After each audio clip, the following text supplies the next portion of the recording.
Greetings, Shalom.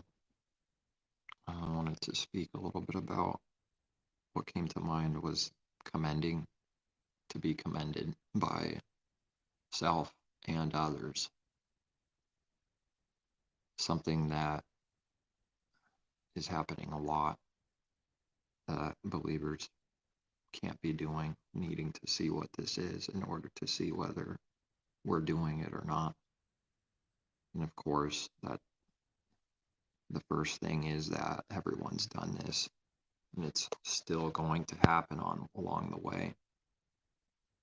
Always believing and hoping, though, that more is seen about every given thing so that we grow out of it to do the good and put away more of that evil. But without knowledge and sight, there is no hope to even see what it is, to know what it is and what it looks like. Without knowing what it looks like and seeing some kind of knowledge on it, then there is no way to do it. There's no way to keep it now. So these are all things that need to be asked for. Things concerning his truth, not our own things and what the world loves, and not the world's things. The things that, the world will be asking for. Where do we read Messiah speaking about that specifically? Not to seek those things. Let me type in here to see if I could find it.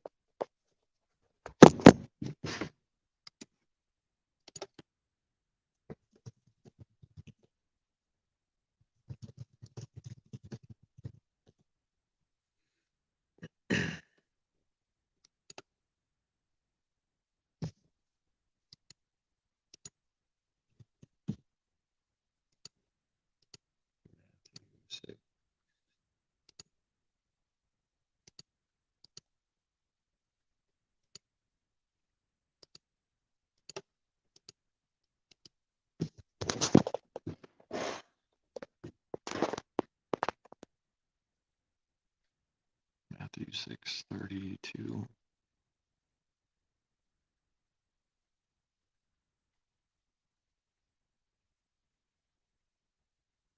Which of you by worrying, therefore not? Oh, yeah. No one can serve two masters, for either he will hate the one and love the other, or else he will be loyal to the one and despise the other. There's the truth. There's the two things, two possibilities, with nothing in between that actually exists. That would be a delusion, and the lukewarm thing is not real. It doesn't actually work or is happening. The Father doesn't allow such contradiction and lukewarm evil to exist. It's not possible.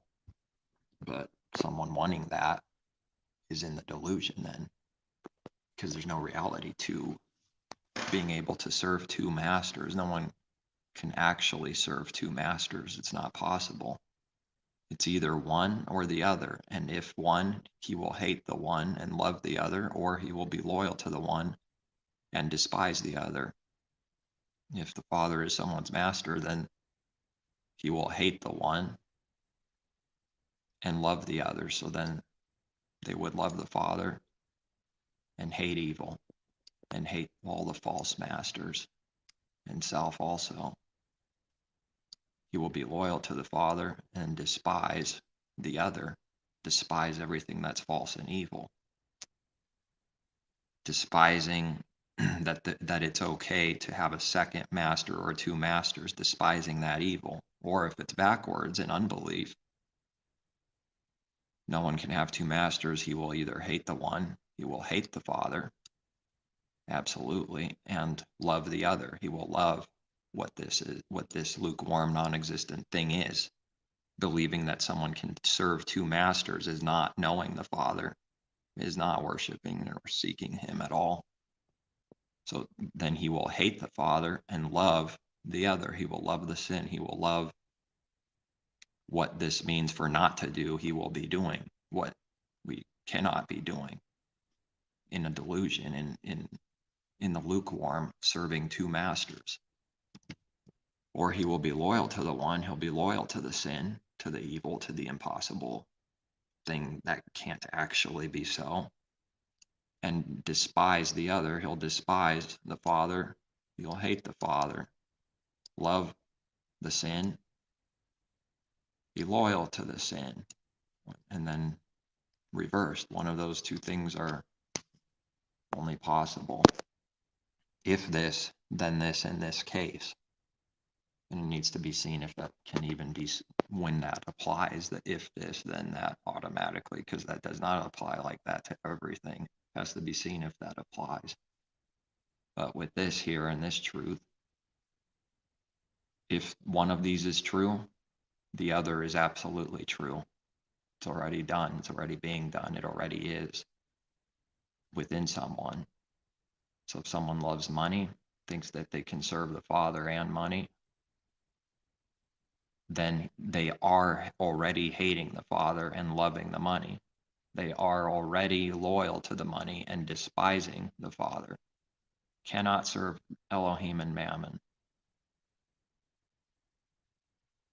Or the only other possibility, to love the Father and be loyal to him and hate the money, the love of it and everything that's evil, and despise the love of the money and hate it and everything that's evil. Therefore, I say to you, do not worry about your life, what you will eat or what you will drink. We're really not supposed to worry about this. This is a Messiah's command. Doesn't his word stand above everything? And not in a prideful way, but to bring out that the church world that claims to believe, they say, we follow Messiah and not Moses and not the old covenant, or, projecting and putting out, telling people that, well, they believe in him, don't they? Well, no one can believe in him that never obeys him and keeps his commandments. That they're a liar if that's happening constantly.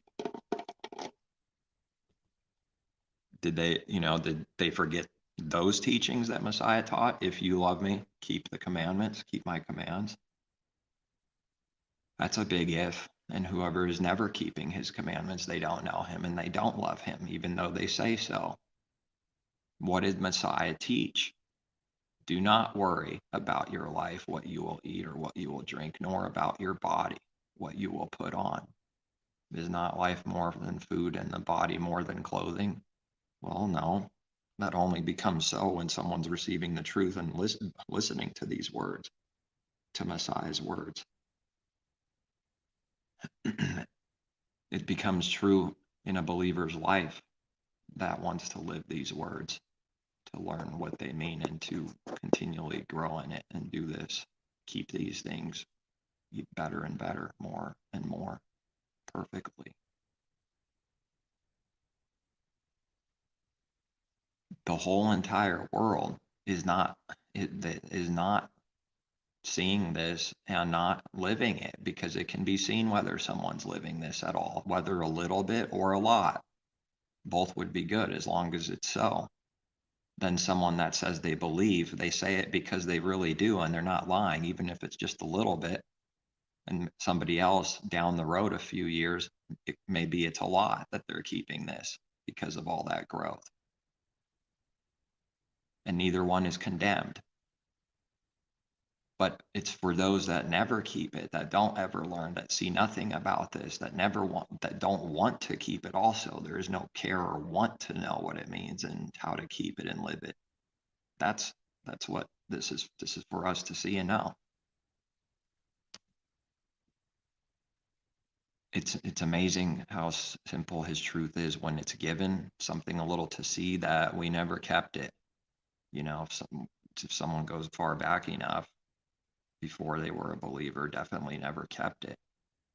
And then seeing along the way a little bit of keeping, if that's so for someone, and then more keeping this down the road, more and more as the time goes by, seeing things that we never saw before that come new for these same words again. And then later more comes for the same words again, a deeper understanding with The hope always being more ability to keep it, not just to say the words and knowledge by itself. This can be tested because truth can all be tested. If it's truth, it can be tested, it can be proven. But who's wanting to do that in this world? Test themselves, see how they break it every day, and then ask self, why do I break it every day? Try to keep it. I'm speaking to the world, as pretending to have a conversation, to bring things out. And you say, try to test, look at self, try to keep it, see if you can, and watch yourself never be able to keep it in your heart, and then ask yourself why you can't ever keep it. Isn't that a little strange that you literally cannot ever keep this? Never? Isn't man God and has free will? But he could just choose to keep it whenever he wants, right? That would have to be true if he had free will. He should be able to do that, like a light switch.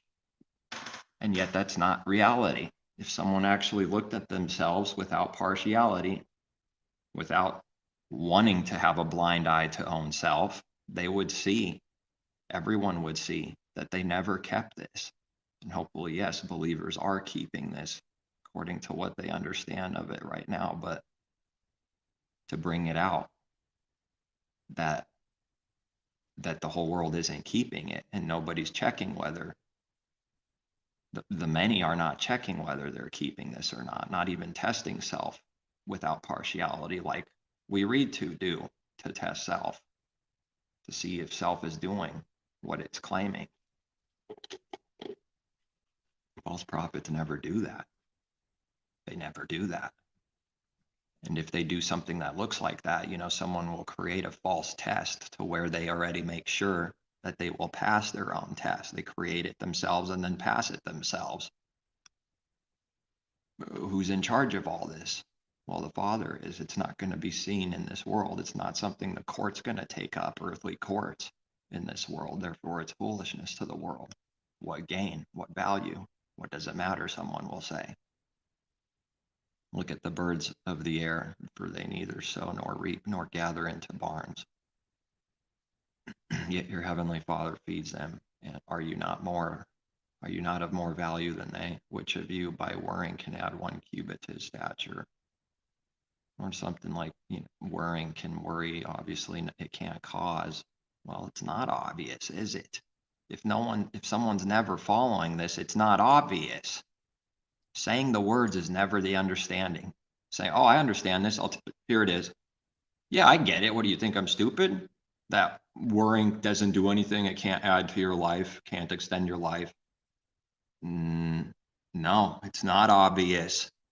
If someone's not keeping what this means in the heart all the time, if they were to test themselves and see that that's true, how is it that it's obvious they know what it means? If you never keep something, no one knows what it means if someone never keeps it. So someone lies to themselves and says they know already when they don't. When they don't, that's what we can't be doing. It's supposed to acknowledge whatever we don't know so that we could receive. Those that never do that will never receive. They'll keep lying to themselves and go deeper into darkness, blinded further. So why do you worry about clothing? Consider the lilies of the field, how they grow. They neither toil nor spin. And yet I say to you that even Solomon in all his glory was not arrayed like one of these.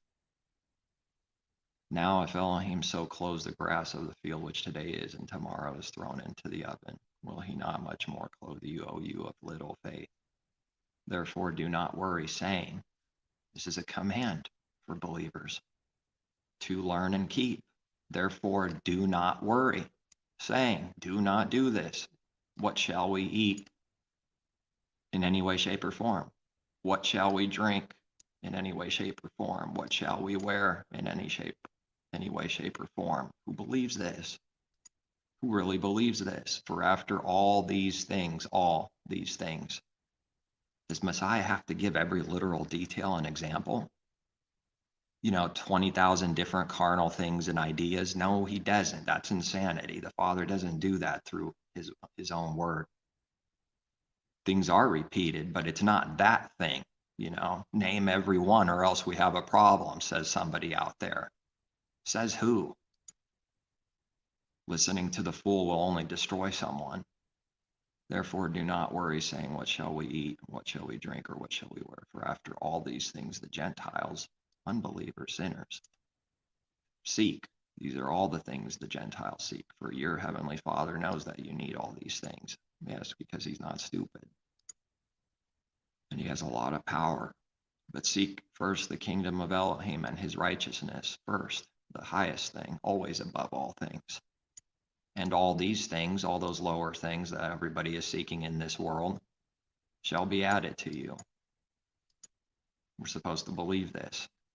We're not supposed to seek all those lower things. Is Messiah teaching not to have any of these basic things? No, he's saying that you do need these things. People go so blind. It's hard to comprehend how strong the blinding can be. Therefore, we need to check self, because self could be blinded easily and heavily by anything if we're not watching, like Messiah taught to do, watch and pray. Every word applies to self first. Every word applies to self first, and everyone else also, but it applies to self first. Messiah is acknowledging these things are needed. So if there's any hint of someone saying that these things are not needed, they're already lying and causing all unrest in someone, trying to destroy them through knowing not what they do, doing just straight up evil, trying to put someone in unrest and destroy them. Because the moment someone does start worrying like crazy or anything, but since we're reading this, it's worrying about these things, but it's anything really. Because worry is what? Is that faith? Worry is not faith. It's a lack of faith, it's weakness. If this is happening, that's going to start working darkness, destruction in someone, fear, blindness. It's like the sun is setting. That's what it looks like. It's like the sun starts setting if this worry starts creeping in. But the sun does always come back, and the Father teaches this through the creation. We're supposed to believe that. He's proving it day and night, literally day and night. The sun always comes back. The light comes back. So in the meantime, pull out a lamp if that's what's needed to see just enough around us so not to stumble and trip over whatever is immediately in front of us, because there won't be as much sight in when that time of darkness comes. Oh, it's coming. It always does. The creation says so. And then it goes away and it comes back, and it goes away and it comes back. That's the cycle. They sold an easy way at the church, and the churches, the false churches, they sold an easy way. We're supposed to be telling the truth, which is that these times will come on someone. It will come on a believer, and they won't be able to stop it. Try all they want. Don't try. Don't rebel, but try all they want to get the message out, to get the point out, is that it's coming anyways, no matter how much someone tries to stop it. It's coming, and it's going to come again, not just once. Learning that through a difficult, narrow way. The hard way, like the world says, what does the world know about the hard way? It's speaking of the death it's in from all the sin and unbelief it's in. It's not speaking the difficulty of the narrow way at all. Speaking of the delusion, speaking of the darkness and condemnation, someone's already in destruction from sin and unbelief, from lack of any faith and belief and seeking to do the Father's will. They're in darkness, walking in darkness all the time. There's no contrast yet. Wherever there is darkness and no light has come, there's no contrast. There's no ability to see the difference between light and dark. It's like a blind man being born into the world in a dark room with no windows from a baby to 40 years old. And they've never seen what outside looks like or what night looks like. Now just going to make up that it's always day, it's always light in the house. The light's always on. So that's all they know is inside a house and light. And let's say they were born in it and they've never been outside. It doesn't matter how well someone tries to describe what it's like outside. That person that never went outside in their whole life, 40 years, cannot see or comprehend. There's nothing to see. You have to see it. Someone can't just imagine what they've never been given or seen before. That's how his truth works. False prophets think they can say a few words and that they actually have some kind of power of themselves and make people just instantly saved and understand. That's not possible. That's not how it works. That's the false way. They want worship. It needs to be seen the difference between the truth, the intention and works of the heart need to be seen, the truth, and the difference between the truth and the false way of wanting worship for self, the evil thing, because it'll look the same to someone that can't see any difference or have any discernment given to them. No light. False prophets want worship for themselves. That's why they do what they do. They'll never acknowledge that. Not on purpose, they won't. They'll rage if they're spotted, just like they show in the movies. When someone gets caught in their plot, they need to go and snuff that person out now because they just spotted them. That's it. The person doesn't have to do any evil to the one plotting. They don't have to do any evil, and that person that's been spotted now wants to go and kill and destroy and murder the one that spotted them. They want to get rid of the evidence. Well, this is happening all the time. Every day, people are doing this from their heart. Anybody that's spotted by a believer in true light, people are going to want to snuff that light out and destroy. Pretty freaky, scary world. For after all these things the Gentiles seek. Yes, they do. Yes, they do. Messiah is not a liar. Their heart seeks these things only and does not seek the kingdom of heaven, kingdom of Elohim. That's why Messiah says to seek this, because we don't first. No one does that. Believers need to do this, but the world's not doing this from their heart. And what righteousness? Self-righteousness. Seek first the kingdom of Elohim and his righteousness, not our own. And all these things shall be added to you that we do need. Now we can't make up our own definition of what we need. We're supposed to let it be through his will, and he determines that. Who's going to do that? That would be to follow. That's what following is. That's not creating our own way, but following in the Spirit. And he does it bit by bit, according to his word, making this come so for any believer. We don't set the definition for what we need. Well, today I need $1 million. I'm God. Okay. And then someone just made that up. That's what they'll do with his word all day long, because they don't live these words or know what they mean. It's creating its own law instantly in order to justify whatever is in its heart. So if it loves money and it wants a certain amount to chase, it'll just say the number real quick and make it up. And then it keeps its own law that it made up, and now it's righteous of itself because it keeps the law it made up. And those that keep the law are righteous, right? Anyone that keeps the law, that's righteous. Breakers of the law are sinners. So then that's what the carnal mind does. It just makes something up to justify whatever is in its actual heart that it already loves and is doing. We're supposed to leave this up to him and receive from him on what this is for us personally. There is no command for a believer to do like the whole world's doing and carnally commanding through wanting to desperately control and hide their sins and every other truth happening at the same time. The desperate control, desperation to be worshipped, desperately wanting to control others and be worshipped themselves. And then it's finished here with, therefore, do not worry about tomorrow. Well, who's doing this? This is hard to do, but there's a way. And we're supposed to be seeking on how to do this and live it, keep it. For tomorrow will worry about its own things. Sufficient for the day is its own trouble or evil. It's enough. And those words are, Messiah's words are true. It is enough. One day is enough at a time. It's enough. I found that out to be perfectly true. Messiah is not a liar. We can't handle 2 days if one is enough in reality and truth. Can't handle more than a day anyways. So people like to put heavy burdens and yoke on their own selves. And I've done this too, not even realizing or seeing what needing to see. But a little bit of understanding comes and light comes on this.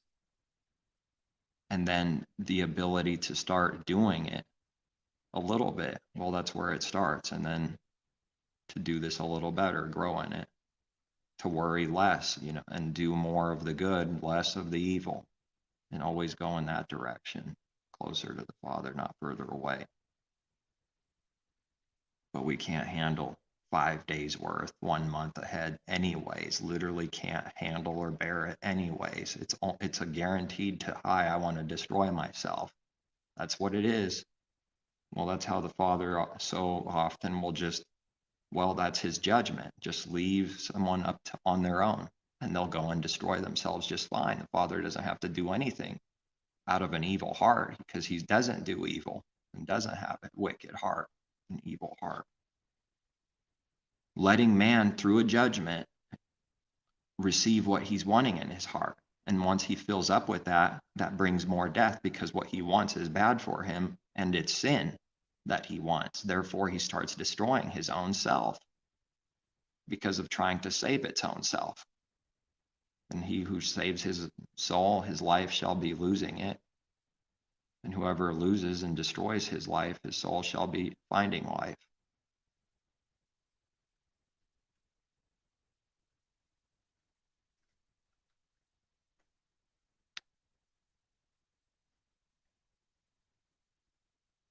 Lay up your treasures in heaven, for where your treasure is, there your heart will be also. Therefore, the light that is in you is darkness. If that light is actually darkness, how great is that darkness? Severe.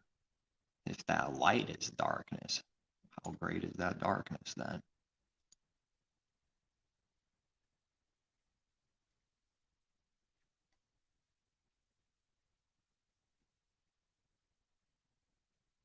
Moreover, when you fast, do not be like the hypocrites with a sad countenance. So it's creating an image on the outside. Messiah commands not to do this. Those that do this are already hypocrites. It's over. It's already a hypocritical work. And there's a reason why it's connected, needing to see some other things to see how it's always hypocritical. To do this for real is always this right away. It's always a hypocrite right away. For they disfigure their faces, that they may appear to men to be fasting. This is creating the image of the beast. Messiah is teaching not to do this. Believers can't be doing this, we read in Revelation. Only those with the mark are given to worship the image of the beast. Believers can't be doing that. Purposely, with intent, disfiguring the face to make it look like, so that they may appear and look like to others, to men, to be fasting. Assuredly, I say to you, they have their reward. There it is. That's their reward. Its own things is its own reward. That whatever instant reward someone gets, that is the reward. There's nothing further coming. That's the reward. And in fact, it's even worse than that. The reward is actually a punishment. It's actually death. It's judgment. It's to be in death. That's the reward. Someone wants death, knowing not what they do.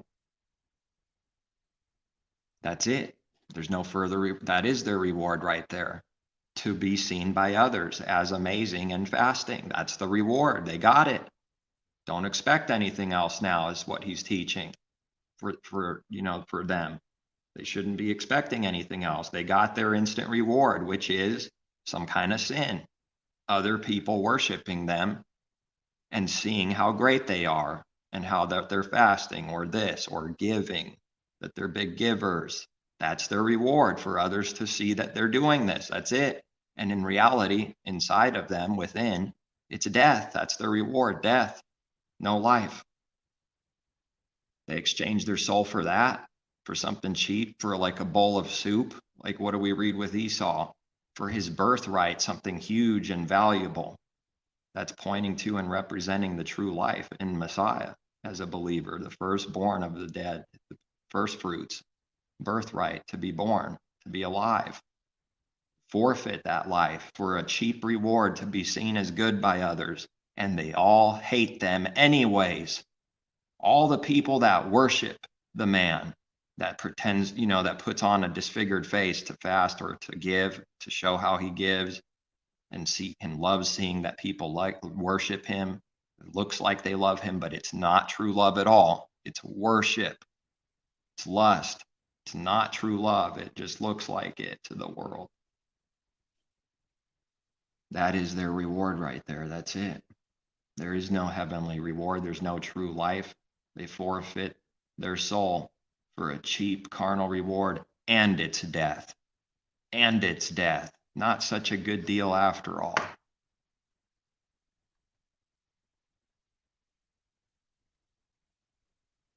But you, when you fast, anoint your head and wash your face. Now, what does he see? What is he saying? Do the opposite with the heart. Don't make it look like you're fasting. Go on as normal without any intention to appear as fasting. Anoint your head, wash your face, so that you do not appear to men to be fasting, but to your Father who is in the secret place, and your Father who sees in secret will reward you openly. Who's going to see it in the world? No one, none, zero, none, literally zero. Out of 7-something billion people, zero. This is for every individual believer. No one in the world around them will see it. None. No one will believe it. None. That's not comfortable. That's a burden to carry. To accept this truth and see it and carry it. To want to continue to do it after seeing something about it. And that weight of that burden needs to be carried. Unbelievers can't do that. They have to dump their load right away onto someone else and blame them and condemn them and show everyone how righteous they are. They can't hold it in. Has to dump that load right away. Has no strength, no power, no sight from the Father who is in the secret place, will reward you openly.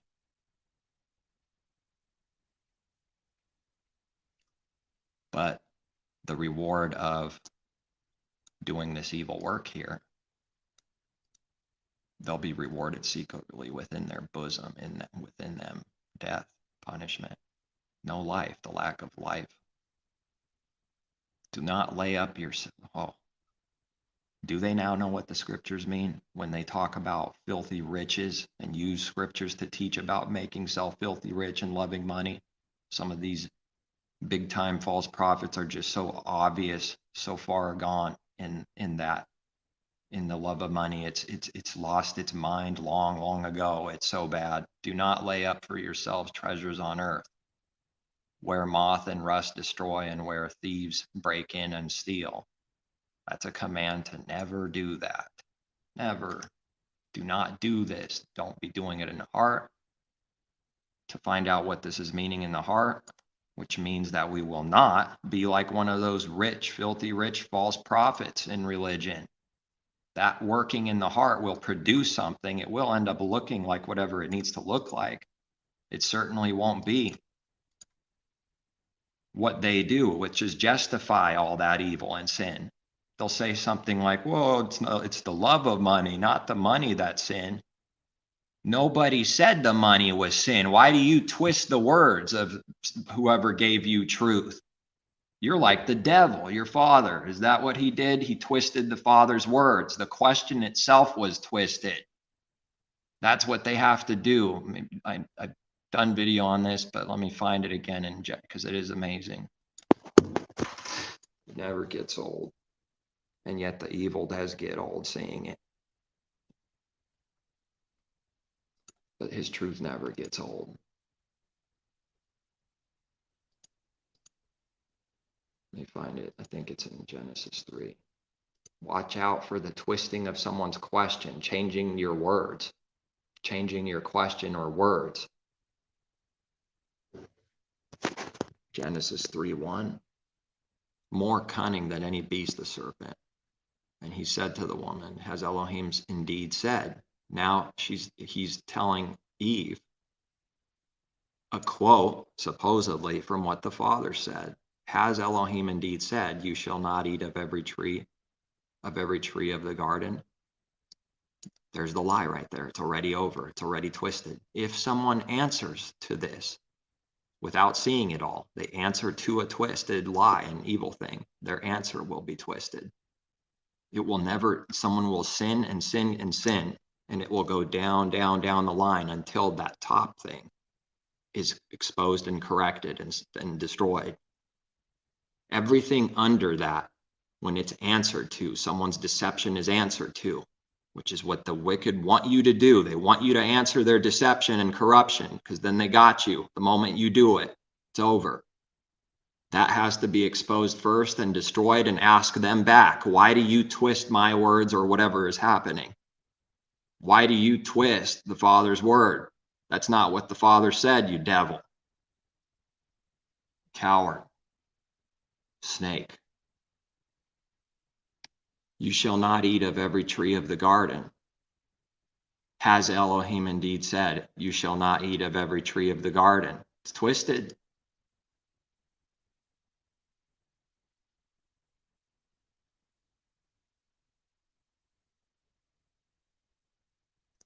And Jehovah Elohim commanded the man, saying, of every tree of the garden you may freely eat, but of the tree of the knowledge of good and evil you shall not eat.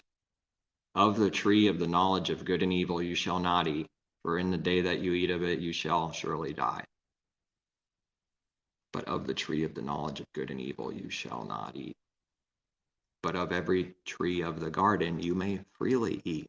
Now look what the enemy says, asking Eve, has Elohim said, you shall not eat of every tree of the garden? No. No, Eve, to do righteous work now, the Father's work. This is what we would need to do to this wicked twist. The moment someone answers it, it's over. It's sin, and everything under it will be sin. It's like building up a foundation of wickedness. Everything built on it will be sin, and has to be. It has to be. If the first thing is, everything under it will be.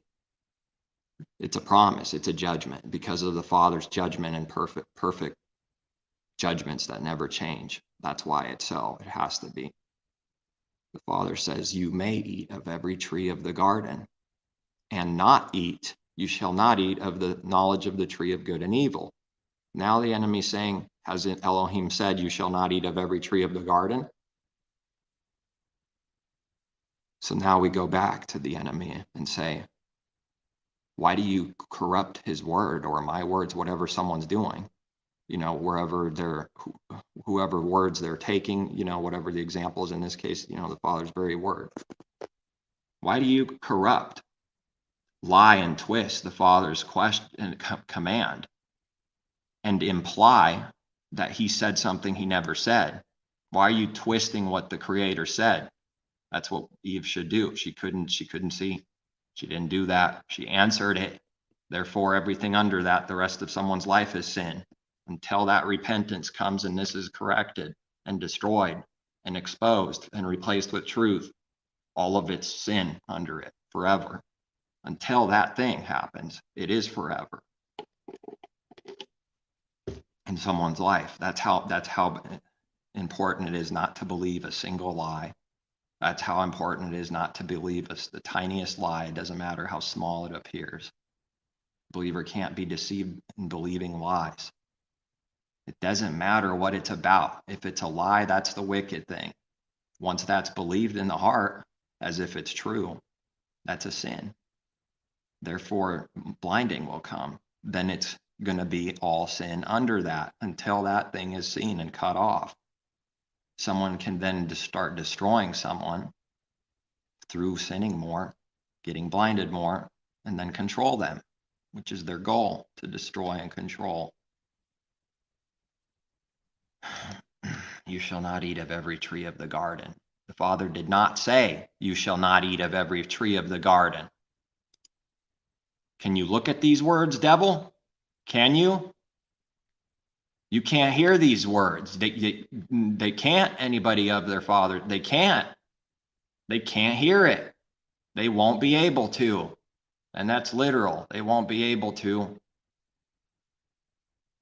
Of every tree of the garden you may freely eat, but of the tree of the knowledge of good and evil you shall not eat.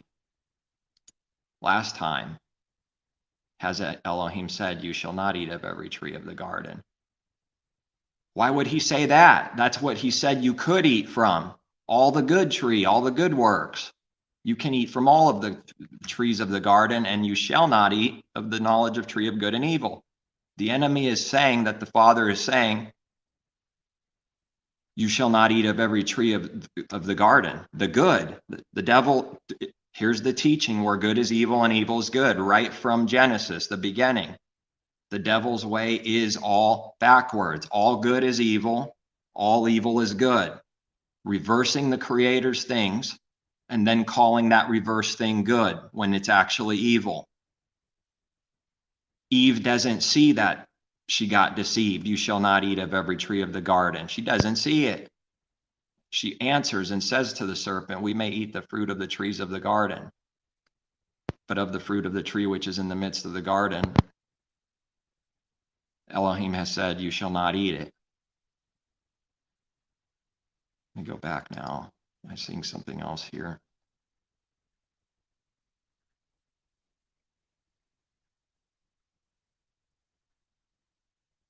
Out of every tree of the garden you may freely eat.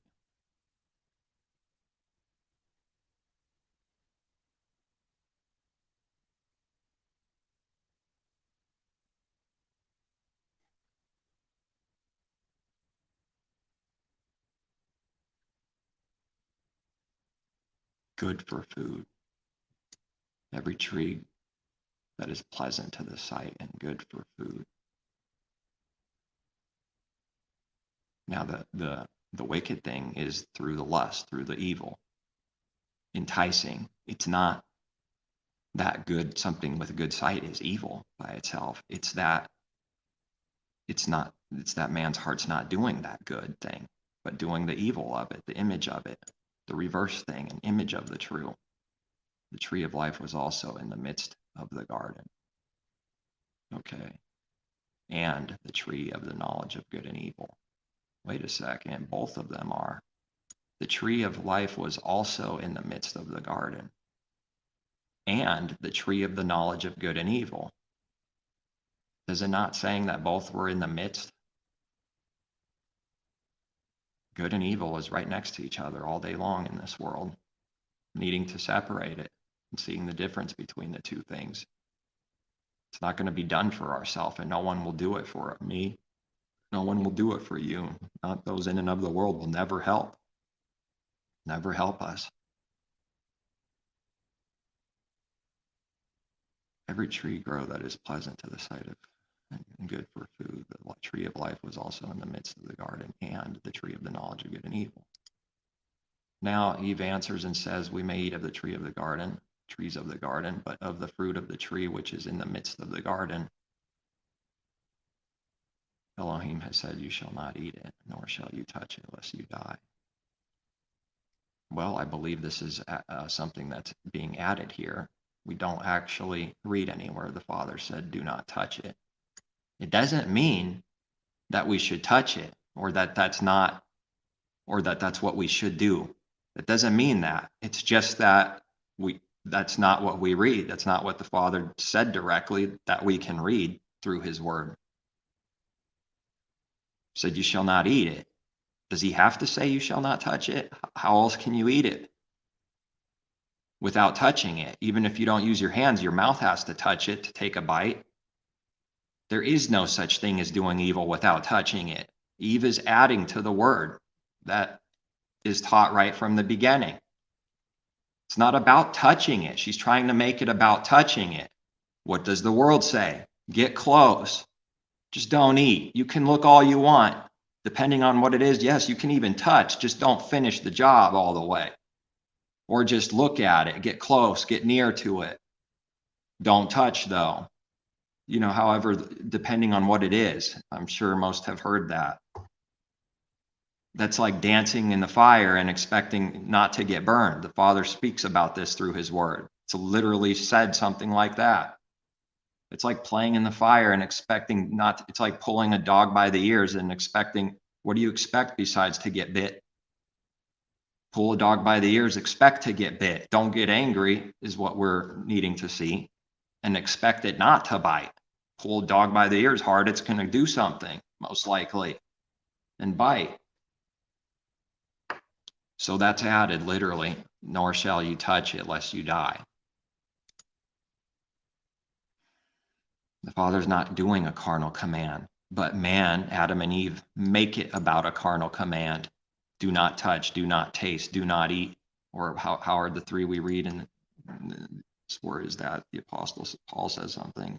Do not handle, do not touch, do not taste, something like that, which is a quote, I believe, from Scripture, yes. Man makes it about touching it. They're adding their own understanding and their own carnality to it, their own righteousness and their own law and what they think it means. They add to it. It's not about, the Father's not a wicked ruler, a wicked Hitler. That's all about commanding and controlling people and just blindly, wickedly obeying the command. That's what the wicked world is. The Father is the master, and he doesn't do that wicked work like the masters of the world do. He's a master and he doesn't do that at the same time. Not doing the one doesn't make him not to be a master now, but that's what someone will see only in this world. If you take out the one, now there goes the other. No, he keeps both things. He's the master and he doesn't do the wicked control that masters of the world do to their servants through brutality and control. Father doesn't do the work of control, even though he's in control. He doesn't do that wicked work. He's not doing that from his heart, the wicked control spirit. People will put it on him and they will speak of themselves. They'll be accusing him of doing that and being wicked. She can't see the difference between the two, but the good tree that was in the midst, but also the tree of the knowledge of good and evil was in the midst. But of the fruit of the tree which is in the midst of the garden, she's not even making a distinction which one it is.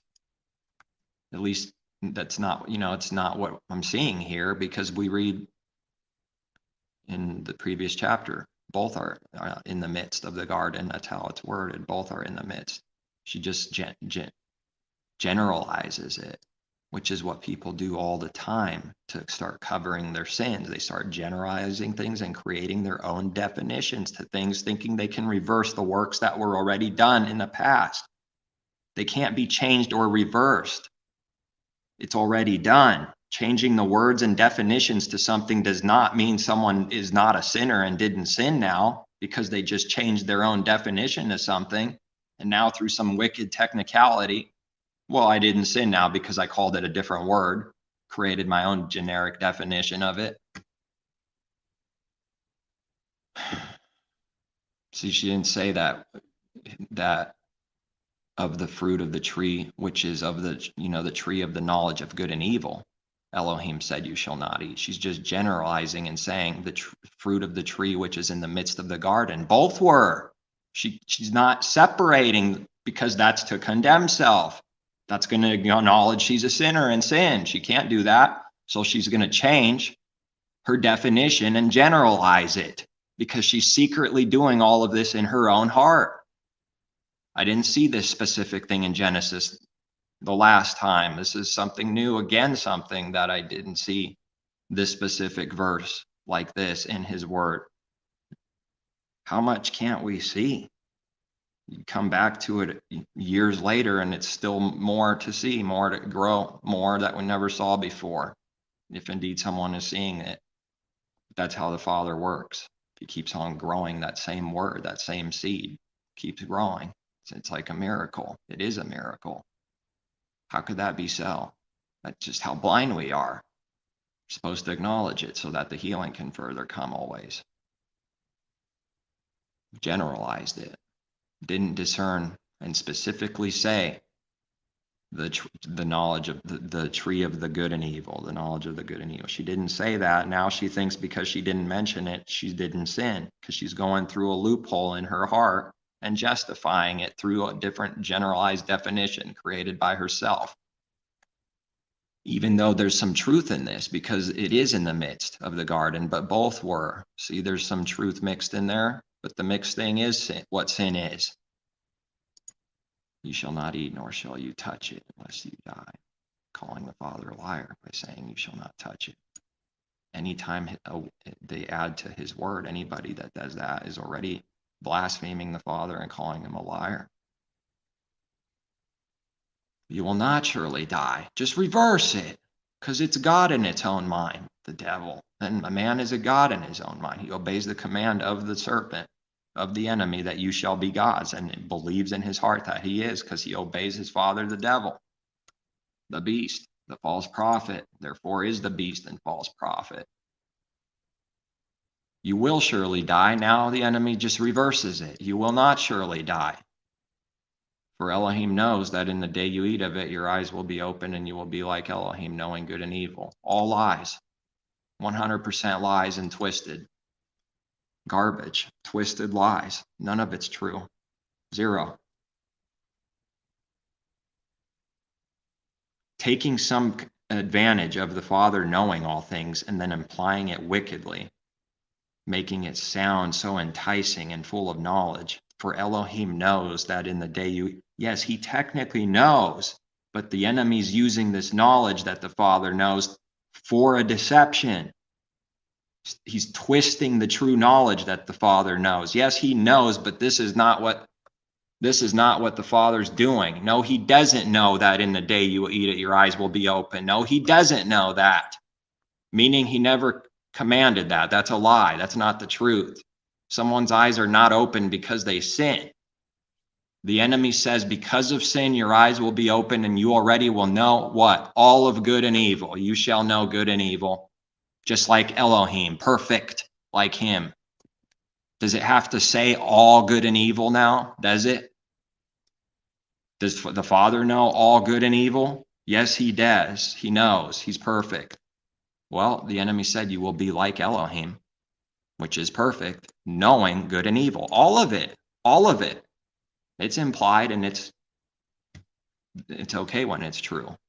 It's only wicked when something's implied and it's not true. It's implied and it's true. Therefore, it's okay.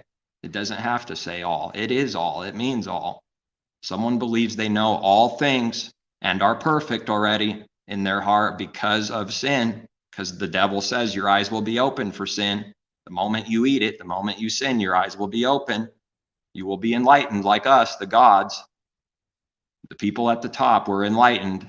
We have illumination. We are the lights of the world, they say. This person or that person is a true light, shining and burning bright, they say, of themselves. Yeah, what if that light in you is darkness? Have they ever considered that? How great that darkness then, if the light they call light is actually darkness in reality, and they're lying and deceived, how great that darkness then. Knowing that the enemy calls good evil and evil good, it also puts light for darkness and darkness for light. Therefore, it calls itself light, but it's darkness in reality. Therefore, it's calling light darkness and darkness light. Incredible. Your eyes will be opened. Twisted. What the enemy is implying is an utter lie, but there's something true about being opened. Meaning there's going to be a sin guilt and they're going to realize they did some kind of sin and have the need to cover it. The enemy is using this and twisting it. He's taking from one area and implying it into and injecting it into something it's not, to create the twisting and whirling and deception and confusion. No, the eyes won't be opened. No, they won't be like Elohim for sinning. And though they won't know good and evil, in fact, they'll go blind and know it zero. They will never learn good and evil as long as it's sinning and never repenting, never. All of it lies, all of it. And what, nobody's noticed? What's the harlot been doing for 2,000 years? But that's what it is. It's blind. What can it do? How could it do any better? So when the woman saw that the tree was good for food, it wasn't. But the Father said something about every tree being good for food. Let's go back. Now she's twisting it.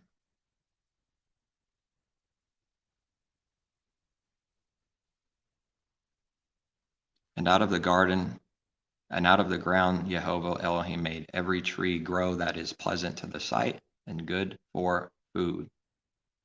The tree of life was also in the midst of the garden, and the tree of the knowledge of good and evil. Well, both are called good and pleasant, right? Well, they both look like it. They do both look like it, but not both are. Every tree grow that is pleasant to the sight. Everything the enemy does is masquerade the truth, create the image of truth. Creates a pleasant image, a mirror image of the truth. And it looks like it's good for food. The actual tree of the good things is actually good. It is pleasant to the sight. It is good. It's just true. It is good for food. But the knowledge of the tree of good and evil looks like it. It looks just like it. Looks like it's good for food also. And pleasant in the sight also. But it's not. But they both look like it. Eve can't see the difference between the two. Neither can Adam. So that when the woman saw that the tree was good for food, now she's going to try to blame the Creator himself. You said every tree was good for food and pleasant in sight, because she's only speaking of her own understanding and the image of it all. She's not speaking of the heart and what it really means, and cannot see anything what it means. Her understanding is only the image. That's it. It's right on the surface. It's a carnal, natural, simple, worthless understanding in comparison to the spiritual heavenly things that man can't see unless it's given. Both of the trees look good and are pleasant in the sight. They both look good for food. So now Eve is saying that the tree was good for food. She's calling good evil and evil good. She's talking about the tree of the knowledge of good and evil, the wickedness, the worldly wisdom. She's saying it's good for food. No, it's not. That's what man has to learn. He needs to learn what good is and what evil is. He doesn't know the difference. That's it. That's everything right there. He needs to know that it's huge. It's everything. It's what Genesis is teaching, reading. It's what the Father's word is meaning here. Needing to discern the difference. Every detail, everything, every little law from the least to the greatest. When we don't have the knowledge, the evil thing that's actually evil, we won't believe it's evil, but it will look good and pleasant to the sight, and it will look like it's good for us, good for food. Food gives life, right?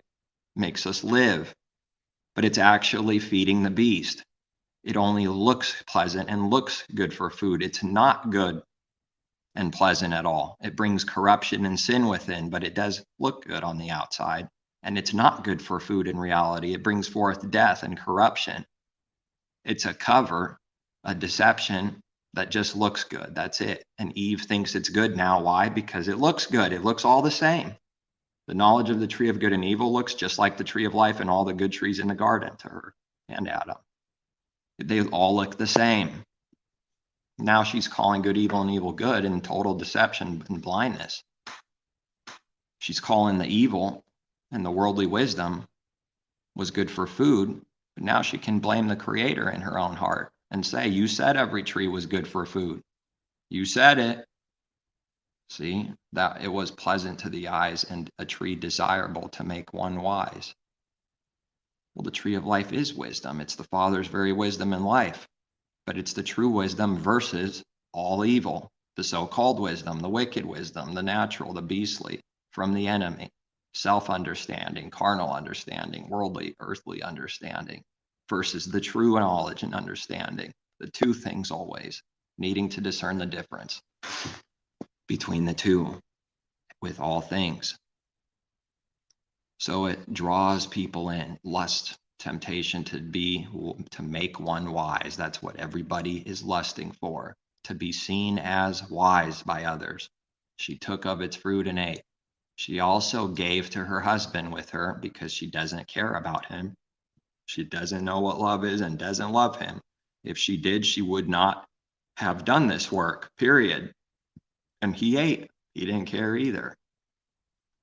Then the eyes of both of them were opened. Uh-oh. Wasn't that just said to be a lie? That the enemy said that their eyes will be open, and I said it's a lie. Their eyes were not open. They don't have sight for sin. They don't know good and evil because of the actual sin. It's incredible how deceitful everything is and how much rightly dividing is needed with all things in his word. It's incredible. At every point, at every word, it needs to be discerned and rightly divided, which only comes from seeking it from him and receiving from him. Every point. Now, the true meaning of what what the enemy said about their eyes being open. The enemy didn't speak out of true sight and what is good. He spoke out of evil. Then the eyes of both of them were open. See, what was the meaning of that in truth? To see something about them doing evil, feeling guilty, and the need to cover themselves. They knew they were naked. This is connecting what kind of meaning opened is. Their eyes weren't opened and to see the truth, to see the sight that Messiah heals the blind. Father, through Messiah, heals the blind, so we have eyes to see. This opening, the meaning of open, is that they see they're naked. They see that they sinned. They know they sinned. No one can make the excuse and says, I didn't know. No one. It's a lie. It's never been true about a single soul. It's never been true about any murderer, any psychopath, any mental person. All lies. They got there somehow in the condition that they ended up in. They got there somehow. They knew. They knew they did evil, period. They knew. No excuses allowed for any of us. We can't make the excuse that we didn't know that it was evil. Yes, everyone knows it's evil when they do evil. They don't care and they go blind and do it anyways. They sewed fig leaves together and made themselves coverings. Why? If they didn't know they did evil, they're working out of guilt, proving that they know that they did evil. Hiding is proof that you know you're doing evil. Why is a bank robber go in the night? Because he knows he's doing evil, lying snakes, skunks, constantly acting like the pity me, I'm so innocent. Oh, you just masquerade a true believer. You masquerade Messiah, who is actually innocent and says all the true things, but then the wicked all masquerade and act like they're innocent. By the time a believer says they're innocent, if they were to say that, no one would believe them, not even one. That's all the wicked do is say that they're innocent and they didn't know. They didn't know they were doing evil. Blame it on the alcohol. I didn't comprehend. You knew you shouldn't drink. That's the truth. That's what someone's heart needs to see. But at the same time, we can't be condemning anyone. It's going to sound like we're condemning someone. It's already going to sound like it. Who can discern whether it's actually being done or not coming from this way or from anybody else? Who can discern whether it's being done or not? Because looking like it doesn't mean it's being done. It's clearly what Genesis is teaching constantly here. The deception of the image and what something looks like proves nothing. It never did. It doesn't matter what it looks like. It doesn't matter what it sounds like. Is it actually that? Is the question. Is it actually what someone is accusing? That has to be discerned. That doesn't matter what it looks like. It has to be discerned for the heart's works. Now they knew they were naked, so they knew they sinned. They knew they did some kind of evil. That's all. That's just that simple. They knew they did evil. They knew they did some kind of evil. It's not the blinding that Messiah speaks of about going blind. That's the trick and the enemy uses to excuse its own sins and justify. It says, I'm blind, though. I'm a blind. I didn't see. It uses that trick to justify its sin. Sorry, that doesn't work. Adam and Eve knew they did evil. You cannot say that you did not know you did evil or were going to do evil. Everyone knows. That's not what blind means. That's the devil's definition of blind, to justify and continue the sin, twisting the word once again, so close to the truth, so right next to it with a nice little twisting, though, which completely reverses the meaning and teaches to actually sin. It's not even close to the truth, but it's right next to it, just a little twisted. or it could be a lot twisted. If it's twisted at all, it's already a lie. It's already the sin. What are they afraid of? Why are they covering themselves? Because they knew that they did it. That's what opened means here. But now, when the enemy says your eyes will be opened, it's a trick. It's a deception. He's a liar. There's no truth in him. Messiah said there is no truth in him, none.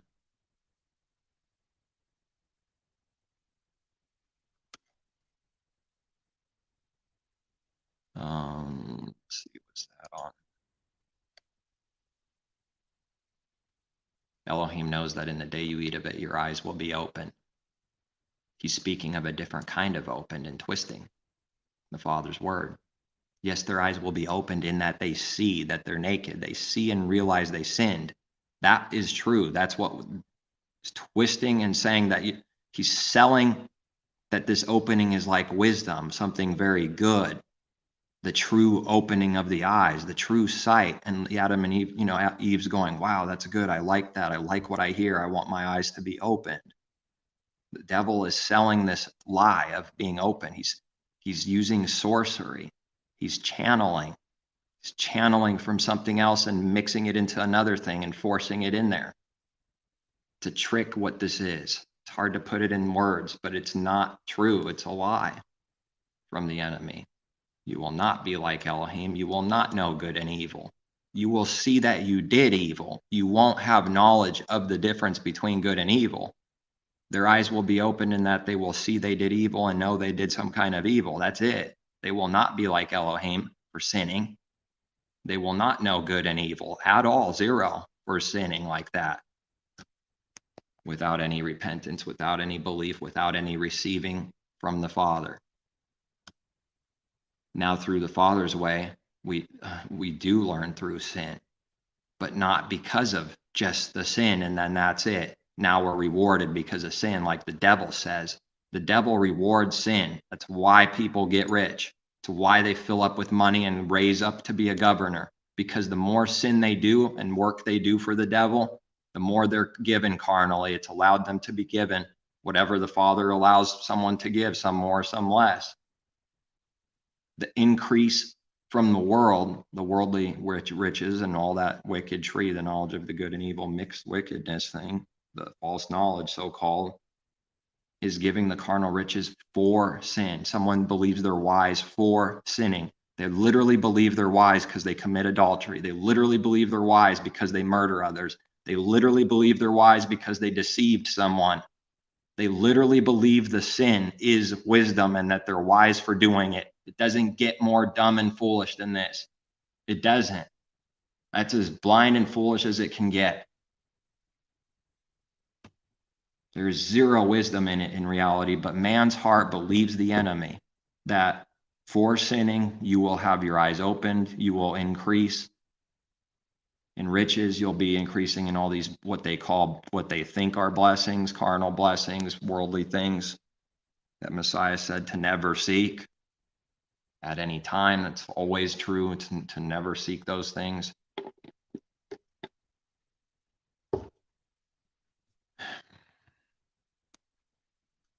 So the Father knows that they will see that they did some kind of evil. That's the opening here. Now, the false prophet takes that, channels it, and sells it into a mixed package of sin. Therefore, by the time Eve receives this, she never gets what she thought she was getting. She thought she was getting whatever she thought the sell was. And then she figures out, someone figures out, if they figure out someone deceived them, they figured out that they didn't actually ever get what the person promised and sold. Never. If they end up seeing something about what they received is not what the person thought they would get through what the person implied they would get through selling it. This is a sell right here. Adam buys this sell, but she doesn't actually get what she thought this was. All these things she thinks is good. She didn't get that. Her eyes weren't opened in a good, some kind of good, amazing way like she thought. She did not actually become Elohim himself like she thought. And she did not learn and know any difference between good and evil, like it was sold to her, like she thought. It's all lies. It's what a false prophet does, is sell lies. That's it. It's his job, all the way to the grave. That's his job. He's doing the works of his serpent father, the devil. It's all he can do. Snakes don't like fire. Burn the snake, throw it in the fire.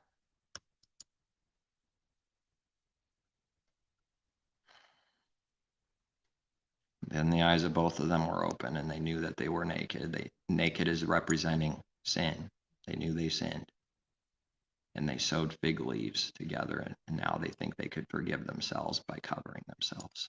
There it is. Powerful. It's everything. It's including all things, everything. Everything that can be named is right in the first few chapters of Genesis. And they heard the sound of Jehovah walking in the garden in the cool of the day, and Adam and his wife hid themselves from the presence of Jehovah Elohim among them. Who is it that's hiding? Who? Man, Adam and Eve, through sin, hiding, a coward, far from the Father, doesn't see him, doesn't know him, doesn't have life, doesn't have hope, and has none of these good things. What does the coward say that's hiding? He says to the sky, "Come out, you coward. Show yourself, you coward. Come out of your hiding, you wicked coward. Face me, coward. Face me, coward. Face me." It's talking about its own self. That's it. That's all we ever did first, is talk about self and total hypocrisy. Adam and Eve is the coward. They don't see the Father because they're running away from him. What do? Blame it on someone else. Blame it on the Creator himself that he's a coward. How evil. What an evil thing to do. What a stupid, foolish, evil thing to do. A believer needs to not do this. No, we're not going to just be perfected in it right away, instantly. That would be nice, but that's not the way. And yet it is the way to be perfected in it, to stop doing this, to see what we're doing and not do the evil anymore, and grow in that truth, to not do that, to not call the Father a coward and say, "Come out of your hiding. And why are you hiding? Come and face me. You're a coward. I challenge you. I'm strong." All this is happening while the person doing that is the one running. He cannot acknowledge it's him. It's him. Everything a man does, put a mirror in his face while he speaks, and the truth will be had. Just put a mirror in front of our face, and the truth is there it is. Just put a mirror in front of it when someone says something or accuses or says anything. And now it's accurate. Now it's true. But he doesn't want to do that. The word is like a mirror. It speaks of their heart perfectly. And someone that speaks the Father's truth out of his spirit speaks to what someone's heart is, and it stabs them. It pokes them. It threatens to kill that old man. It makes someone rage. It cuts to the heart. That means something. Cuts to the heart. Picture getting cut and slashed in the literal heart. Think someone might like that? What's that going to do? Might make someone want to kill you. And then every so often, every now and then, someone actually repents. A miracle. Someone draws near. The word cut their heart, and it worked for good through belief. Instead of cut their heart, now I need to kill you, I'm going to do more evil. One of the two things. The same thing is doing both. More with the many that don't believe than the few that do. But that's what it's doing. False prophets don't do that to anybody's heart because they don't speak any light. They don't speak any truth out of the Father's Spirit and light. It doesn't do that to anybody's heart. It doesn't do that. The image of that is making someone cry, but that's not what I'm speaking of. They never do. They can't do it. They could try to do it. That's what they're doing, is trying to do it. They're trying to do the real thing. They're doing the image of it. That the sorcery and wicked masquerade. They're doing the image of this cutting of the heart. They think getting someone to have goosebumps and just literally crying is what that is. They try to do it. They try to fulfill their own prophecy so they can be false prophets thinking they're true. They can't do this real work. They can't, because they don't have his Spirit. They don't have any light. They don't speak out of any truth. That word has no power in them because the Father's not in them. And wherever the Father is, there's where power is. There's where authority is. Messiah had power, has a power and authority because he was filled with the Father's Spirit. He spoke truth and it cut people's heart. Whether it's going to turn them even further away or draw near, that's not the point. It's going to cut the heart if it's the truth. Coming from truth, coming from the Father, not on our own working of self, like all false prophets have in common, is they don't have the Father at all. They all come for their own name and their own self. And there's no power there. They make his word no effect, completely void, means nothing to someone with no power, no change, no ability to see anything or overcome any real sin. What happens when you're not overcoming sin? You have to cover it. You have to make it look like you're overcoming sin on purpose. That's the way of the wicked. It's what it's been from the beginning. It's why Adam and Eve cover themselves. They know they did evil. They know. The blinding is separate from knowing that they did evil. It's not that they don't know evil. That's not what blinding means in all his word. That's not it. People know because the Father makes them know. He commands and says, don't do this. It's just the truth. It's just the truth. That no one can make that excuse because they actually know. It's lying to itself to say, I don't know I did any evil. Lying to itself. It's deceiving its own self. Where are you? Jehovah calls them. They're hiding. What do they say to him? Where are you? Like the example of what, that saying of like, where are you, coward? Speaking of, the Father, someone saying, where are you? Come out of your hiding. The Father says, where are you in truth? Because they're hiding from him. Adam and Eve say, where are you? Reverse it. They reverse it. They can't look at themselves. They say, where are you? The Father says, where are you? No, where are you? And it's just a war. It's just enmity. That's it. It's just enmity. There's perfect hatred. Two magnets opposing each other instead of attracting. It's an enmity. It's also what we read in Genesis. The Father put enmity between the serpent seed and the woman seed. This enmity looks like something, and it must be there and always will be there to the end of this age. That enmity is already there. That means that a believer will say, you did this, and a wicked will say, you did this, the same thing. One will be speaking truth, the other one will be doing all wickedness and lying, desperately trying to cover up its sins and make it and pin it on someone else. The reason why a believer says you did this is because they see the truth and are saying it because it's true, because their eyes see that someone did that, speaking out of love and truth, saying, this is what I see. If I do anything else, I'm murdering you, you snake. Wake up. If we do anything else, we lie to you. That's evil. That's murder. That's taking life by lying because that's robbing someone their life. They can't believe that either, the enemy. They can't. The wicked say you do this out of condemnation, out of confusion with no discernment, no righteous judgment, but only a condemning heart, hoping that the sin is on them, blaming their sins onto them, wanting them to be destroyed and condemned, throwing them down to raise self up. That's why the wicked say that.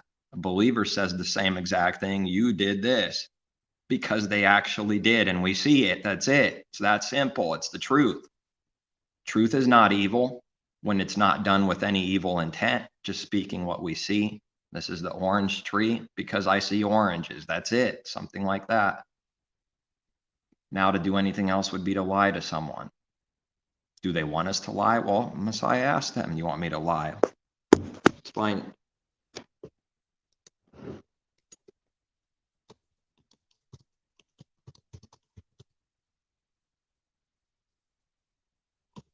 They want us to be liars. They want us to lie. It's incredible what's in Genesis. Unbelievable. John 8:5. I think I'll go away from this part of it now. Learning more as I read it. What was it? John 8:55. Quick nav.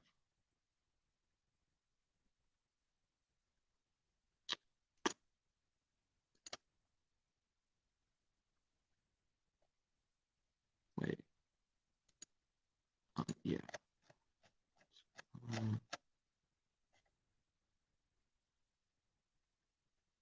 Now we have an example of enmity. See, there's something that's going on between Messiah and the Pharisees and the religious people. One thing that's happening, one truth that's happening, is there's an enmity going on between Messiah and who he's speaking to them. There's an enmity already working since the beginning of sin that the Father put, that we read in Genesis, enmity. It's why the animals, that they run, because the Father puts that fear in them. Yes, it's part of the curse. It's part of his plan. Yes, it is. Now he took that away and then he put it back to show the power that he can do that. He can make it right. He can heal. He can make alive again. He kills. He makes alive. He destroys. He heals and fixes. He does all of these things. Only accepting the good things that someone wants for themselves, and one of the things only, is what the devil is. Truth of the Father is to learn to accept everything and believe it in the heart that all things come from him. Accepting one-sided of it is the work of the devil. That's what the world already does, is all the good things is from God, and nothing bad ever comes from God. Have they read 1,000 verses? Do they know who the Father is? That he kills and he makes alive. He's the judge. He does all things. He creates good. He creates evil. They can read that plainly. Do their heart believe it? Because I tell you the truth, you do not believe me. Well, here we are. Now Messiah, knowing what Genesis is meaning, he sees the truth. He's speaking out of the truth. You are of your father, the devil. Why? Because you're not able to listen to my word. They can't. He's speaking the truth. He says this because they can't. Telling right to their face, this is what love is, telling the truth with no wicked intent. You can't hear it. That's why he's saying it, because he says you can't hear it. It's the truth. It's the only truth. When that's so, when someone's an unbeliever, he's telling them, you are of your father, the devil, and the desires of your father you want to do. He was a murderer from the beginning and does not stand in the truth. How is he a murderer? Who did he kill? Did Adam and Eve just suddenly die? It kind of looks like the devil is right? With our own understanding, trying to comprehend it, because someone thinks that just means they're going to die the very minute they eat, literally die. That's not the understanding. So it kind of looks like the enemy is right, doesn't it? Yeah, it looks like it. If we don't have the truth, it looks like it. If we don't have whatever is true, the true knowledge, it looks like the evil thing is the truth in our own mind and heart. It's not. It just looks like it. Really does. This just hit me right now as I read it, that the enemy didn't just murder someone literally. What do you mean murderer? How is the devil a murderer? From the beginning. From the beginning. What does that mean? Beginning. It means from the beginning. If this is the beginning, the left side of the screen, and this is the end, Messiah is saying the enemy was a murderer from the beginning. There's nothing nothing before that. It is the beginning. It means beginning, and the reason why I'm stressing that is because the church world doesn't believe it. They don't believe what beginning means here. Now all of a sudden they can't believe the most simple thing. Beginning. It means beginning. How is Lucifer some perfect angel of light? Your Messiah that you claim you believe in says he's a murderer and a liar from the beginning. They're going to try to say beginning means end now. Beginning means middle now. Beginning means everything else except beginning. Sounds like the work of a serpent.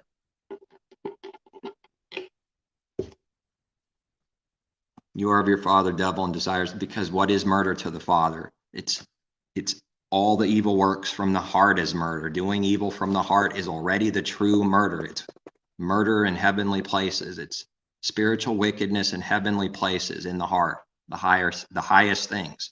That's what murder is to the Father. That's what murder starts becoming for a believer. Whatever his things are already to him, needs to be becoming for us. And whatever he hates, we need to hate. Whatever he loves, we need to love, and become that. Slowly grow and become these things. Start becoming all these words. The moment the enemy lies and deceives someone, that's murder. That's why Messiah is saying he's a murderer from the beginning, right from the beginning, from the start.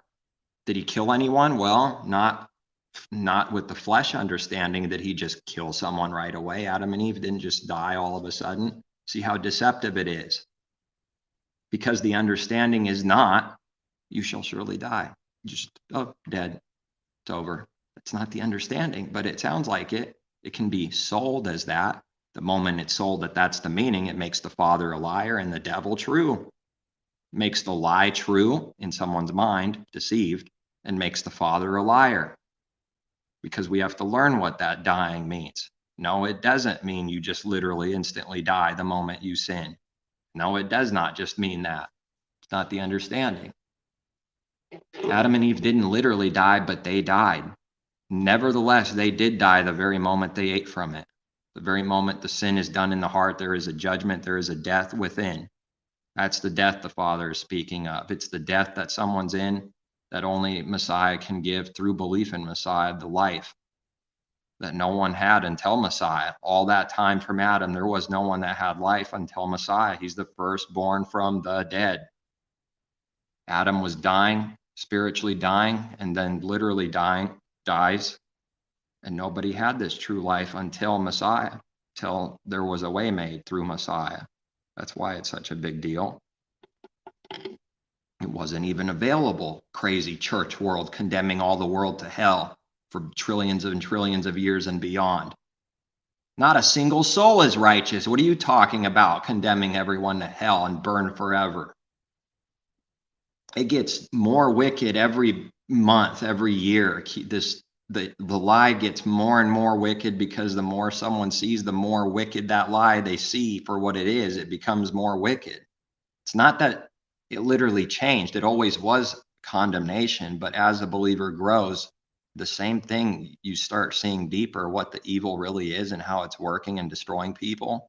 The more someone can see, the more evil the same thing becomes to us because we're seeing it better. Father already sees the perfect thing. That it's violent, however, whatever that perfect thing is, he sees that it's violently, insanely evil, monstrous lie. But in the beginning, it's not very evil to a believer, oh, hell, no big deal, but the more someone grows, it starts becoming more of what we need to be. It starts becoming more evil, and we hate it, needed to hate that evil with a perfect hatred, hate the evil because it is evil, and the Father genuinely hates it. So we need to learn what good and evil is through this. Learn to hate evil and pride, and learn to love good and truth. Because the Father, who is love, we also read, love does not rejoice in iniquity. Love does not rejoice in sin. The world rejoices when it sees sin. It's glad that other people are being destroyed in sin. Oh yeah, it is. That's why we read, do not rejoice. Love does not rejoice in iniquity. It rejoices in truth. The Father never rejoices at any time someone's destruction and sin. Even though he brings judgment onto the wicked, onto anyone that doesn't believe, he has no pleasure in it and does not get off on and never rejoices in someone's sin. He hates it. His heart does not rejoice when someone sins. This can't be understood of self. It's going to be foolish to someone. They're going to ask some question and think they're wise by doing it, and they can't see what they're doing because they're not seeing any of the things of the heart that need to be learned. They're not seeing who the Father is and not learning who he is. Therefore, it's going to sound very, very foolish to them. It's a warning to anyone that doesn't believe. It will sound foolish to you. It's supposed to. We don't sell some lying harlot thing that religion does, telling you the truth. There's nothing to suck you in. There's no wicked sell. There's no nice, here, come let me deceive you for an easy way for my own self-gain.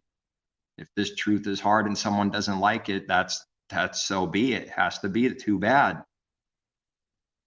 Now, what does that sound like? Sounds cold and evil. And yet everyone lying is praised.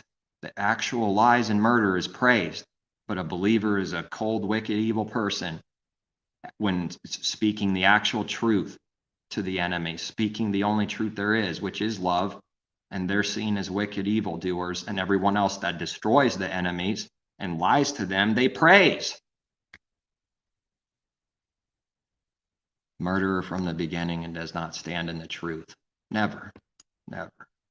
Because there is no truth in him. When he speaks a lie, he speaks from his own self resources, his own self, out of his self.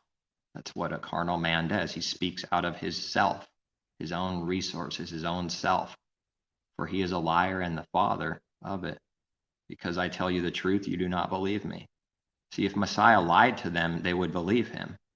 They would believe the lie, because that's all that they do is believe lies. Because Messiah tells the truth, they don't believe him. Why? Because he's telling them the truth. That's why they don't believe him. Which of you convicts me of sin? Now he's saying, they're obviously trying to find sin on him and condemn him even to death with violent, murderous hatred. So he's asking, which of you convicts me of sin? Tell me what I did. And if I tell the truth, why do you not believe me? He who is of Elohim hears Elohim's words. This is a truth. Anybody that does not hear the words of truth are not from Elohim. Therefore, you do not hear because you are not of Elohim. Is Messiah going to be seen as crazy and insane, evil liar to the people? Yeah. No one will believe a believer that speaks this truth at the proper time to someone that doesn't believe, to a lying false person, false believer. They will not believe. They didn't believe Messiah either. He's insane. He's wicked. Anybody could claim that. That's right. Anybody can lie. It takes nothing to do. That's what you do all the time. Now you can't believe the truth when it's actually given to you. Now when you actually see it, someone can't believe. A believer has to know whether they're speaking the lie or truth. That's what love and care is, to want to do this, because if we don't know, we're going to be destroying others and lying to them, which is to be a murderer. The enemy was a murderer from the beginning through lying. Just that alone is enough. Deceiving someone is a murderer.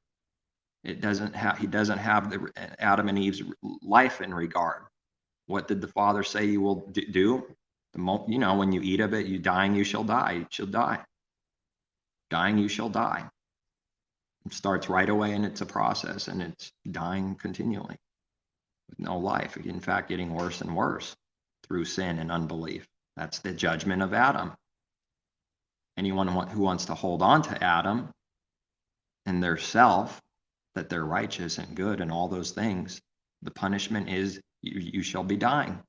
There is no hope for you. There is no life coming. That's the truth. That's what an enemy needs to hear. There is no hope for you through holding on to self. In unbelief, you shall be dying constantly until there is nothing left, until Adam dies, with no life, no hope, no nothing. Think the church world has any strength to say this truth? Absolutely not. In fear, great cowardly fear of being seen as evil and losing business and their image being slandered and slashed. That's right, they only worship themselves and their image. They can't speak whatever is true because they're of their father, the devil. It's the truth. It has no regard for anyone's life, no regard to all its enemies, because it never tells the enemies the truth, ever. Never. That proves that they don't care about anyone's life. They could care less that someone's dying and being destroyed because of their lies. And they just continue it further and lie to someone. They could care less that someone's dying. No big deal. They don't care. It's the truth. They can't sell the truth. How could they speak this truth? How would that grow their business? How would that grow membership and all these things? It wouldn't sell. They'd be hated for Messiah's name's sake, like they're commanded to be doing, to do the will of the Father and do the works. And for Messiah's namesake will be hated. They don't ever do that for Messiah's name's sake, for the Father's sake, for truth's sake, for all good, sake. Never doing that. They can't say it. They can't give the truth. They can't. You could tell them right to their face and they'll still speak the same lie next week and next month. It won't change. You still keep on going as if you didn't, you just bounced right off, like you don't even exist, completely forgotten. Even instantly. One ear right out the other, in one ear. They have ears, but they cannot hear. They have eyes, but they cannot see. They're looking with the wrong eyes. They're hearing with the wrong ears. One must be born again from above, or else he can see nothing and hear nothing. Now there's this enmity here. He who is of Elohim, therefore you do not hear, because you are not of Elohim. He's saying it, he's speaking the truth. Imagine this being told in real life in a situation. Imagine someone of Messiah saying this. What do you think people will think of them? Imagine telling someone in religion, if that's the right thing to do in the right time, at the right time, not to just go around and start screaming this out. That's not what this means. But at the proper time, what would someone think of a believer that says you are not of Elohim? You're not of Elohim at all, and that's all they ever sold, is that they love God and go to church and all this. You think they would be loved? Or would they want to be slaughtered and killed by the person that was told that? Would not Christianity want to kill you? Because why? Because you told them the truth. Tell the truth. Why don't you not believe me? Because then they would have to deny themselves to believe the truth, which they can't. Because I tell the truth, you do not believe me. Jews answered and said to him, do we not say rightly that you are a Samaritan and have a demon? Talking about themselves. Yehoshua answered, I do not have a demon, but I honor my Father, and you dishonor me. And I do not seek my own glory. There is one who seeks and judges. Messiah does not, unlike all the Pharisees, seek his own glory. Most assuredly, truly, I say to you, if anyone keeps my word, he shall never see death. Wow, doesn't that sound crazy to them? Then the Jews said to him, now we know that you have a demon. Do you now? Do you really know? Or are you lying? You lie when you say you know now. They're lying at every point. Whole life is a lie. Abraham is dead and the prophets. And you say, if anyone keeps my word, he shall never taste death.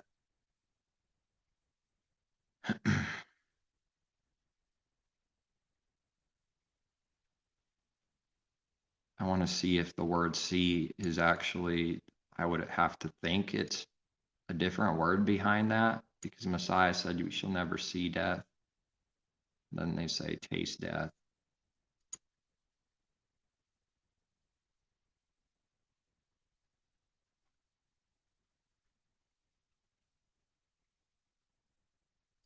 Taste. So what is this? Strong's G 1089. Guo. Guo. What? To taste, to try the flavor of, to taste, to partake. Experience. Okay, now that is 1089. What is the word for see here? Is it the same or not? It's different. Strong's G 2334. Theoreo. Theoreo. That's got a ring to it. Theoreo. To be a spectator, look at, behold, to view attentively, take a view, survey, to view mentally, to perceive with the eyes, to enjoy the presence of one, to discern. They're two different words. Just catch the devil doing the same devil works here again? Is that what the Pharisees just snuck in right there? Did they not just twist Messiah's words? I mean, this is a completely different word with a different definition, literally looking at it. he shall never see death. If anyone keeps my word, he shall never taste death.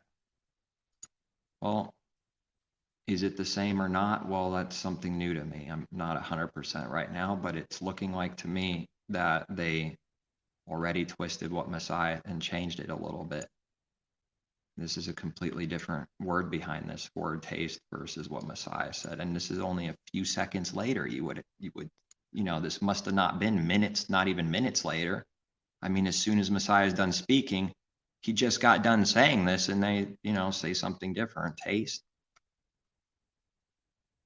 It's mixed up again. It's mixed up again, trying to imply he's a liar constantly. All that someone does is try to imply secretly that you're lying, you're doing sin, you're doing some kind of evil. Just try to stick it and make you look like that and imply it on you, force it on you. Messiah said he shall never see death.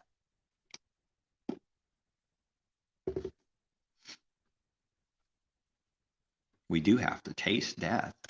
Messiah tasted death. That is to know what it is, to be knowing what that condition is. But anyone that believes in Messiah shall never see death, that he will keep us alive. We won't see that death. As it is in unbelief, this is our belief that we won't see this death, that we will never die. Long as we truly believe, he also said anyone that believes will never die. And they had a problem with that, obviously, also with the bread from heaven that Pharisees said, the same at every point it's constant enmity because there's not understanding from them. We know you have a demon. Abraham is dead and the prophets, and you say, if anyone keeps my word, he shall never taste death. Are you greater than our father Abraham? Now they think they're implying that Messiah is saying, I'm greater than Abraham. They think that's why he said all this. They're implying that the reason and intention Messiah said all this is just to say that he's greater than Abraham. That's themselves.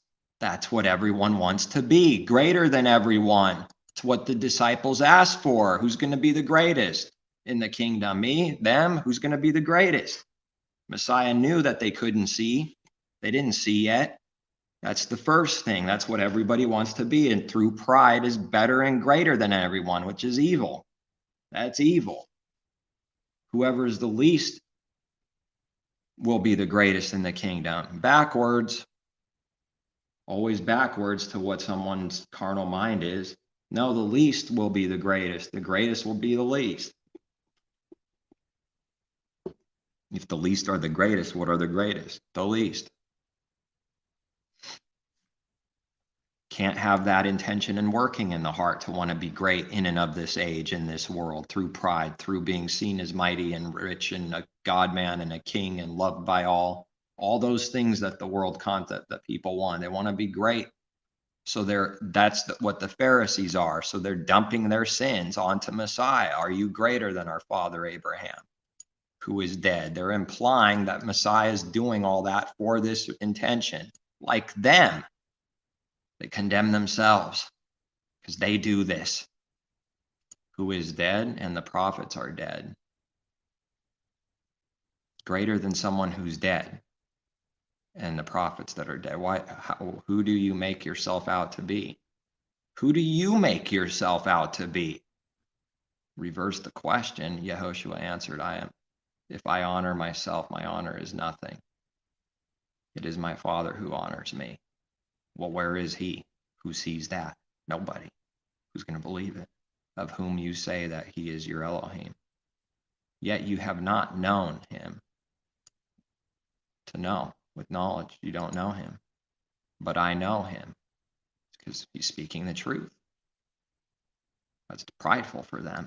And if I say I do not know him, I shall be a liar like you. But I do know him and keep his word. They want him to be a liar. See, that's what I came to here initially for. And if I say I do not know him, I shall be like a liar like you. So what do you want us to do? Lie? Does the enemy want us to lie to them? Say that we see something different than what we see when something is said for what we see? You want me to be a lie? If I say this, then I'll be like a liar, like you. What response would that bring for Messiah saying, I will be like a liar like you? Your father Abraham rejoiced to see my day, and he saw it and was glad. Then the Jews said to him, you are not yet 50 years old. They didn't understand this either. No, at no point did they hear his word. So why are people in the church world assuming that what the Jews, the Pharisees said is the truth? Because they are them still. They're all the same heart. They're still of the Pharisees, still of the carnal mind and Adam. They're on their side, not the Father's side. They're not of Messiah. They speak as if the Pharisees' words, and I've heard it. I've only grown up in church since forever, since a kid, for years, and have heard what many sermons over the years. They are on the Pharisees' side. They speak as if what the Pharisees say is true. They have no clue what this means. They're speaking out of not knowing what this means when they say, you are not yet 50 years old. Have you seen Abraham? They don't know what he's saying. Messiah just said, is Messiah a liar? Well, the church world implies it. They imply and believe Messiah is a liar because they agree with the Pharisees. Because they take this and run with it and say the same thing to this day. That Messiah is speaking about something that they think it means, and he's not at all. That has to be given. He just said that they never hear it. They never hear the Father's word. They are of the father, of their father, the devil, and liars. They never hear a single word, none of it. So when they reply, are you yet 50 years? They're still, they once again don't see. They still don't see. They don't hear any of Messiah's words, none of it. They're blind. How else could they say that Messiah has a demon? It's a blind, wicked judgment. They have no sight to say he has a demon. He who is of Elohim hears Elohim's words. What did Messiah say that they don't acknowledge? Therefore you do not hear. How much? All of it, because you are not of Elohim. Those who are of Elohim hears Elohim's word. Therefore you do not hear because you are not of Elohim. Those that are not of Elohim never hear any of his words. Why do they agree with the Pharisees on all these things and speak as if what they said is true? Messiah wasn't talking about himself existing way before Abraham, literally. That's not what it means. It's what the carnal mind says it means. Therefore, whatever the carnal mind says it means literally has zero value on a good day. And of course, it works destruction to believe a lie. They'll never see what it means. They'll never live those words. So it's pretty bad, pretty horrible. Can't be believing lies. It'll destroy someone. As soon as it's believed, it's going to grow. Father doesn't allow it to just sit there. A lie will grow until it's lumped, till that bread is lumped and leavened fully, till it's utterly corrupt. It's going to be that at the end or a tree at the end. It's going to be life, or it's going to be a perfect life at the end or perfect death at the end. It's one of those two things, not anything else. Yehoshua said to them, most assuredly, I say to you, before Abraham was, I am. Did they understand that? No, that's why they took up stones to throw at him, by proving that they're the murderers full of a murderous heart, ready to kill someone. But Yehoshua hid himself and went out of the temple, going through the midst of them, and so passed by. They had enough of his word back to back to back, speaking to them. They had enough by the time he said, most truly I say to you, before Abraham was, I am. They have no clue what he's speaking of. Zero, none. Anybody that says they have a clue and imply they do is a liar, because they did not have any understanding for what this means. Someone should seek the understanding for what this means, because the Pharisees did not know. Neither do we know first. We can't be assuming anything and just making up the understanding ourselves. It has to really be given. Pride can't acknowledge that constantly, that it doesn't know for real, and that it needs to be given through denial of self, which is denying pride. Pride doesn't want to do that. Pride is too lofty, too strong, too mighty of self. Well, then it'll receive nothing because self can't receive it. No matter what, it can't. And what is Messiah teaching? Worthlessness? No, everything that is of truth is of value. It means something. It's going to be connected to what we do with our works. It's very valuable. But whatever the carnal thing is, whatever the lie is, it has zero value. It will become of no effect instantly. That what they speak of about Messiah being literally born before Abraham has no value to anyone. It won't do anything for anyone because that's not the truth. It's not what it means. Therefore, it must not have any value. It must make his word void to no effect, as Messiah also taught that they do. They make his word void to no effect. Oh, there's so much pride to be destroyed. Still in self, continually, every day, constantly needing more pride destroyed.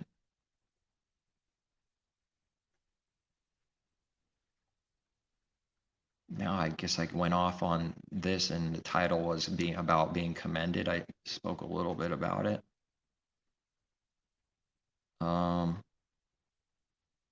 Well, that's what walking in the Spirit, for example, is walking in the Spirit. It's you follow whatever is that's coming from Him.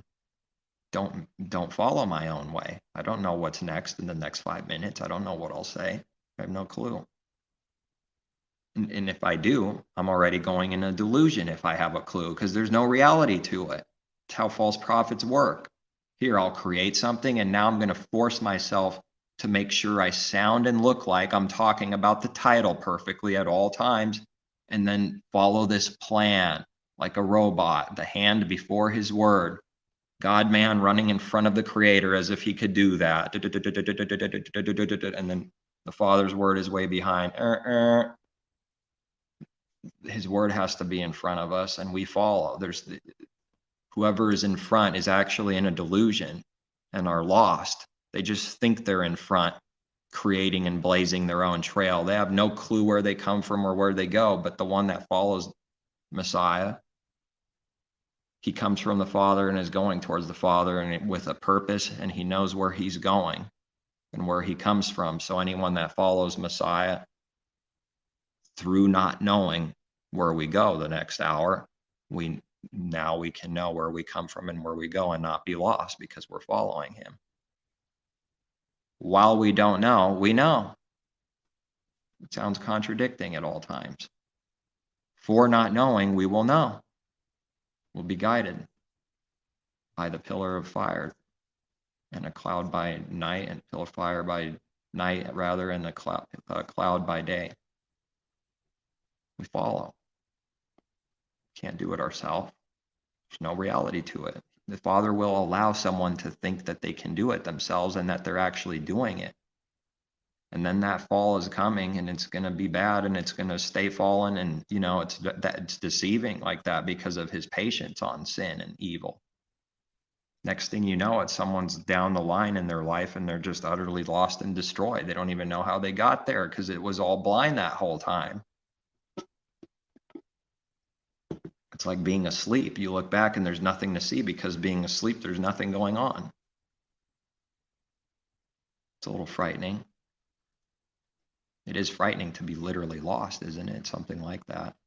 Imagine being lost out in the ocean, having no clue where to go and what direction. I mean, yeah, that would be frightening. That's what it is like constantly apart from the Father every day in this world, to be lost without him. It's fearful, cowardly fear. It's not good. If someone doesn't want that, they need to follow him and deny themselves and acknowledge they can't do it in their heart and not just say the words. This has to be seen and believed in the heart, because with their mouth, they do honor him all day long with the mouth. That's what Messiah says they do. What does that mean? What does it look like in this world to honor him with the lips and the mouth? With lip service, what does it look like? It looks like religion. It looks just like religion, and it looks just like it. It makes itself look and sound like it is of the Father. but its heart is far from him. The only thing that matters, it's just the mouth, just making itself look and sound like it. That's not good. That's evil. It's all void and worthless. It won't do any good for anyone. Let's see, command, maybe I'll put, I think I wanted to see something in Joshua.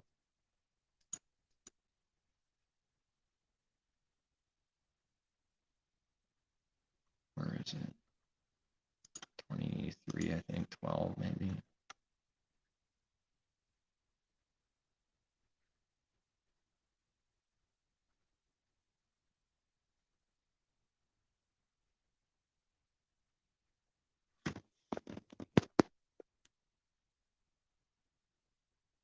What do we read? One man of you shall chase 1,000.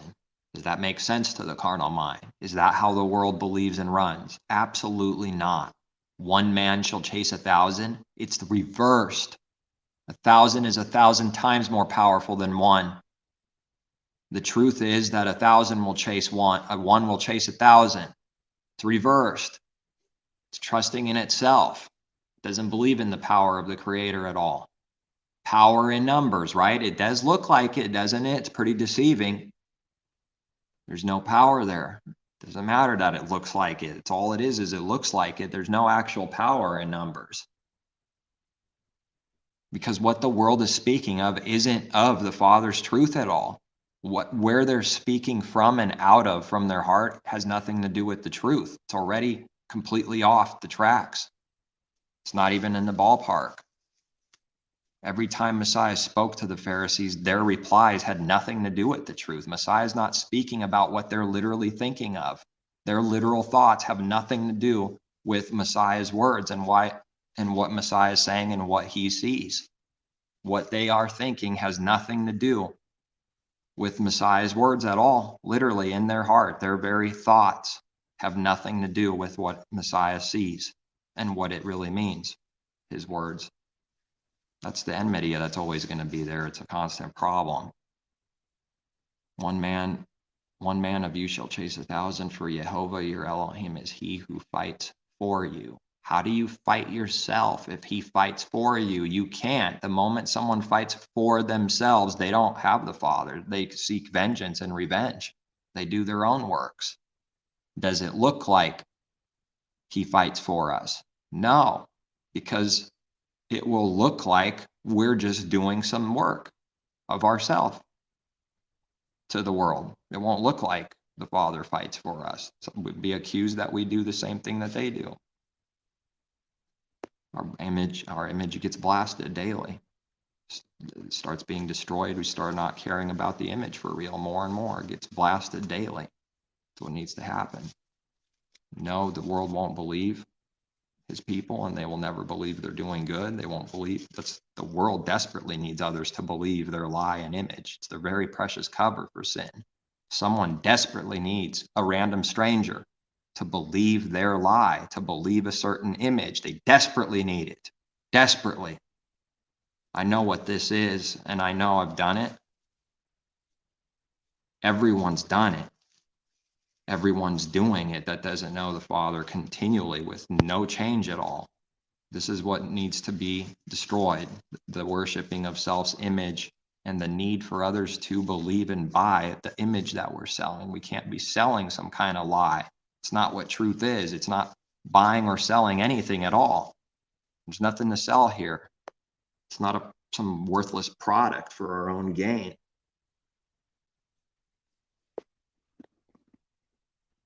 Therefore, as he promised, therefore take careful heed to yourselves. Well, who's doing that? We need to check self. Needing to check self. Take careful heed to yourselves that you love Jehovah your Elohim. Well, that wouldn't be commanded if it wasn't a problem. Or else, if indeed you do go back and cling to the remnant of these nations. What is this also teaching? Messiah taught to love not the world or any of the things in it. Is this not in here? Is this teaching not in there?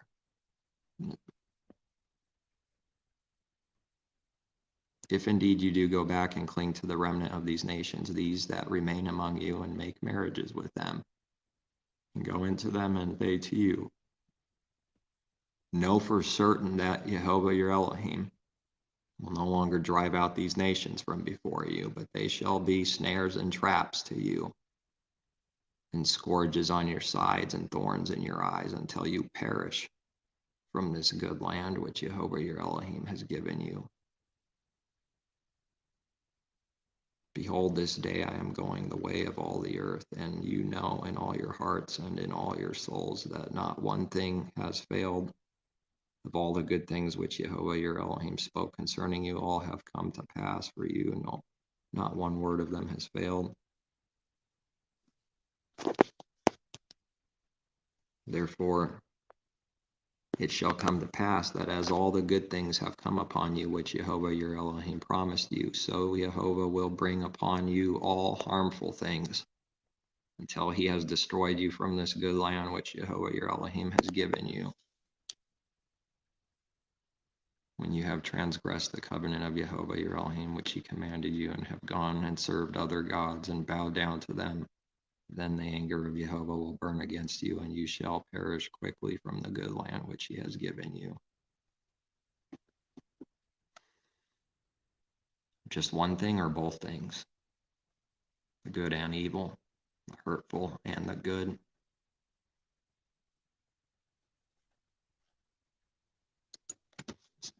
Read some from the word.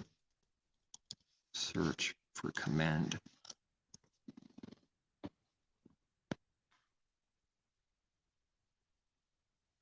Do we begin?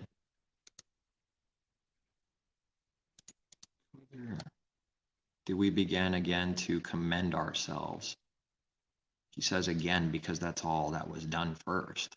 Do we begin again to commend ourselves, or do we need, as some others, epistles of commendation to you, or letters of commendation from you? You are our epistle written in our hearts, known and read by all men. Clearly you are an epistle of Messiah, ministered by us, written not with ink, but by the Spirit of the living Elohim, not on tablets of stone, but on tablets of flesh, that is, of the heart.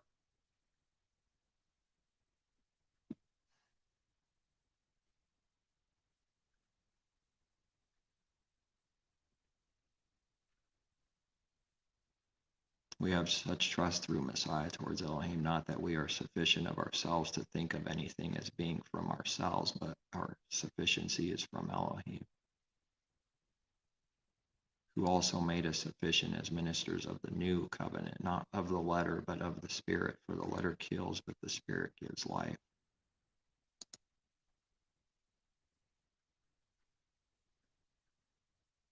Now here, for we do not commend ourselves again to you, but give you opportunity to boast on our behalf, that you may have an answer for those who boast in appearance and not in heart. Two things going on. Always two things. Always two things in reality. There's two things, the good and evil. That means you have an answer for those who boast only in appearance. They make it look like a boasting, but it's not in their heart. It's not real. For if we are beside ourselves, it is for Elohim, or if we are of sound mind, it is for you. For the love of Messiah compels us, because we judge thus, that if one died for all, did he die for all? They say yes. Do they really believe then all died and believe this? Absolutely not. Then all died. And he died for all, that those who live should live no longer for themselves, but for him who died for them and rose again. Messiah rose again. Therefore, from now on, we regard no one according to the flesh. Not just Messiah. How can someone understand what this is meaning? What would someone think this means naturally? I know I didn't have any clue what this meant. And then a little bit, then a little more, and still will not say I know fully. I don't know fully because it's always been more. But whatever someone has is good if they are of him and continue in him. Not to condemn a believer for not being something that we command and demand out instantly and condemn someone. Wicked condemnation. Because they're not what we say they should be right now. Well, how easy it is to do that evil. Let me just make something up real quick. Oh, you're 5 years old? You should be 50. Wicked. Garbage. I condemn you because I don't see the works of a 50-year-old in you because you're 5. See how easy that is to do? It's that easy to do evil. Would they condemn a literal baby? Would they? That's 5-year-old and say you can't drive a car, you wicked, and condemn the 5-year-old baby because it can't drive a car? Does it have any understanding? Well, they would say, no, that's evil. That's what you do. What do you mean that's evil? They can't hear our words. They only see the literal thing at best, the picture of a baby. Say, no, I don't do that. Yeah, you do that. That's why the picture is given. That's all you do. It's what this world does, is condemn people. You condemn someone for not being you condemn a believer for not being what to perfection, that you instantly make up and put an impossible burden on them instantly, and say a little 2-year-old should be driving a car and going to work and back and doing all kinds of different things, and it literally can't even do that, and you put that expectation and weight and burden on someone, and then so that you can condemn them, so that someone can now condemn them for not being what God man just said they should. They say it so that they can condemn someone. It's like condemning a little baby for not being what it needs to be.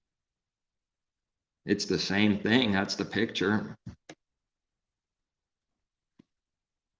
And this is what hit me just now, is seeing, even though I've read this before, from now on we regard no one. When from now on? Well, for all believers right now is whenever we can see this. Immediately, as fast as we can see this right now for believers. Our now on is in 2023. His now on was, long ago, and that doesn't matter because that's not concerning the truth. That's not mattering about that kind of time. From now on, it's in our life. We regard no one according to the flesh. No one.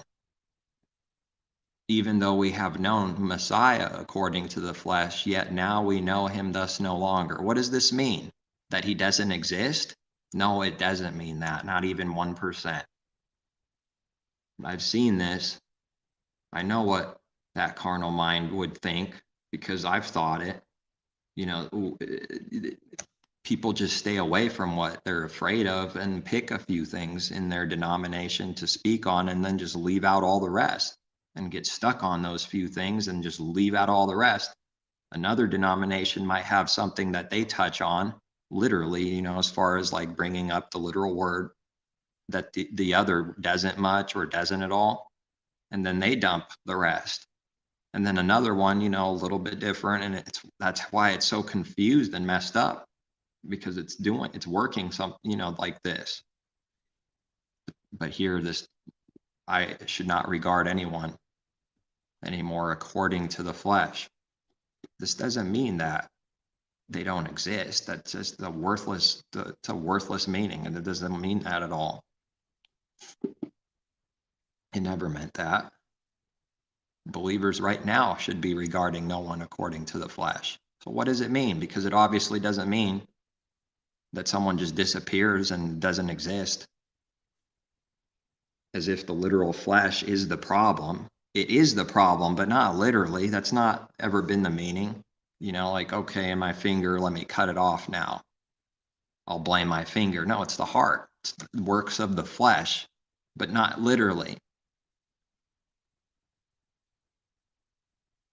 And what would someone say when Messiah teaches to pluck out the eye and cut off the hand? If someone doesn't have the understanding at all, that's their only understanding, is to literally cut it off. They're trapped.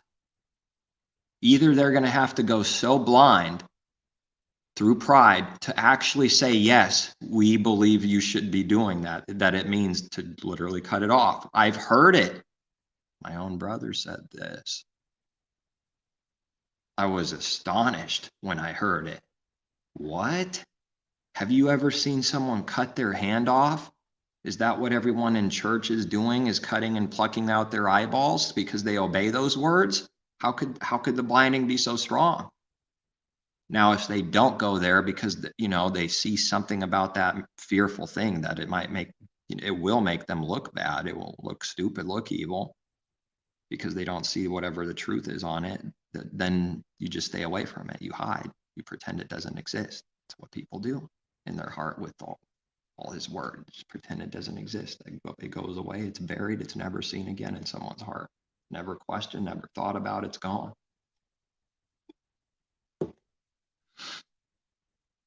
And what I just said doesn't mean anything to do with reading his literal word. Someone could read it and it's gone. See, they can read it all day long and it's still gone. Never comes back to them. That question to see what it means, the actual truth is never in them and never comes to them, even though they read the letters. Regard no one according to the flesh. It's for us to keep. Therefore, if anyone is in Messiah, he is a new creation. Yes, because according to the flesh is our old way. It is a carnal Adam, according to the flesh. Produces only sin. But in Messiah, he's a new creation, not according to the flesh, but of the Spirit. Old things have passed away. Behold, all things have become new. Now this reality will be fully, but we are becoming this truth, and he's speaking of the truth, the perfect truth. He's not saying we literally become this in 1 minute, but it does sound like it. He's speaking of what the plan is, what the truth is, what it will be at the end fully is this. This is the perfect truth. It's just that we don't become this in 1 day, but it needs to be working in it. It needs to becoming this. Old things have passed away. So that's true, but that truth is growing and all things have become new.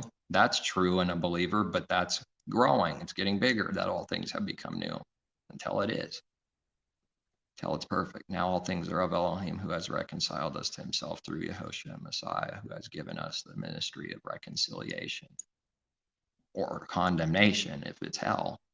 The other false gospel is the ministry of condemnation. Yes, it is. It's not reconciliation, it's condemnation. That is that Elohim was in Messiah, reconciling the world to himself, not imputing their trespasses to them, and has committed to us the word of reconciliation. What's the devil going to do with that?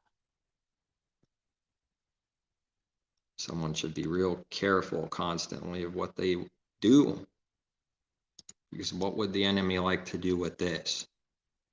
How easy is it to twist that and say that sin doesn't matter all of a sudden? He doesn't count my sins against me. I could sin all I want. Is that now what that means? Now then, we are ambassadors for Messiah, as though Elohim were pleading through us. We implore you on Messiah's behalf, be reconciled to Elohim, for he made him who knew no sin to be sin for us, sin offering, that we might become the righteousness of Elohim in him.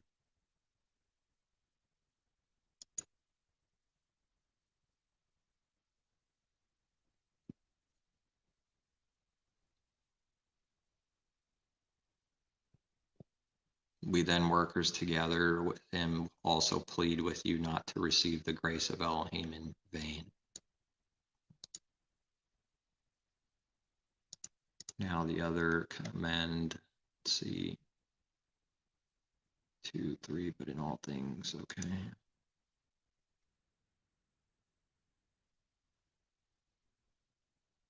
Oh, was just coming up on it anyways, I guess. So we give no offense in anything that our ministry may not be blamed.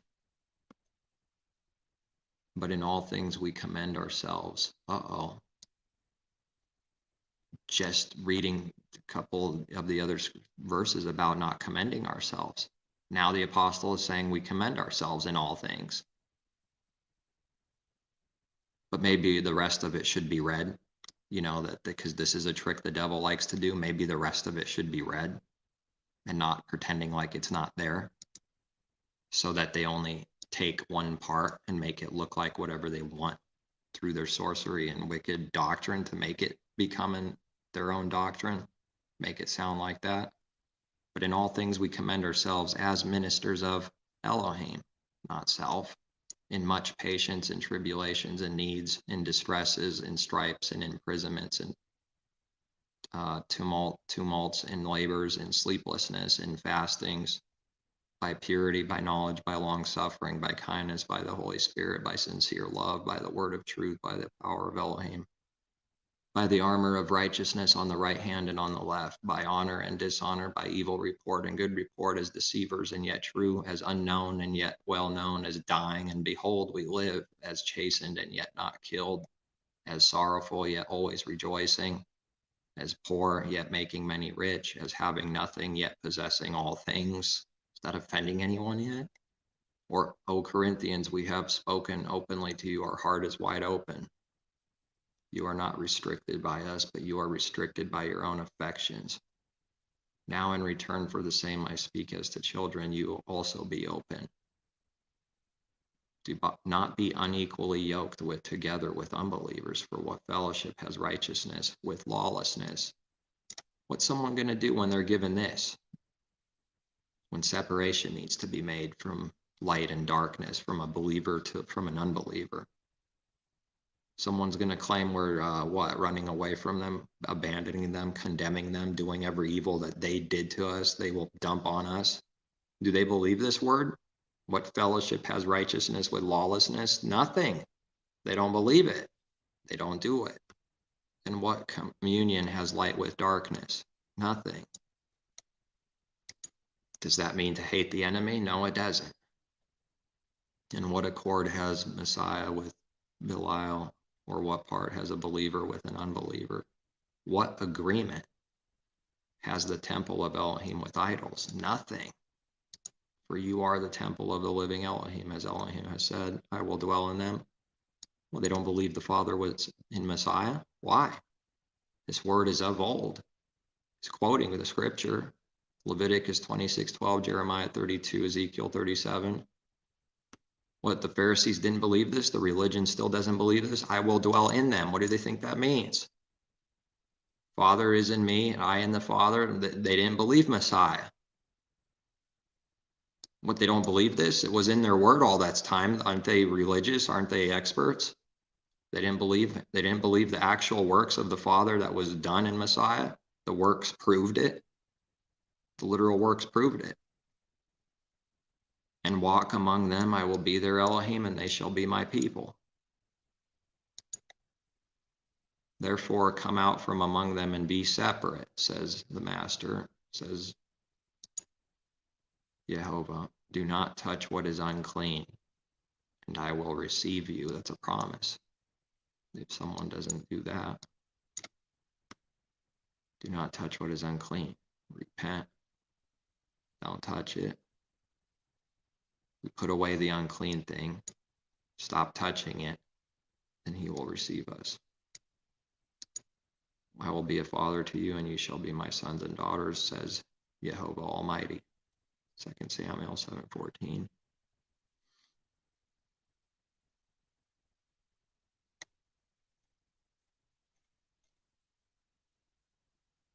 Was there another one in the search? Okay.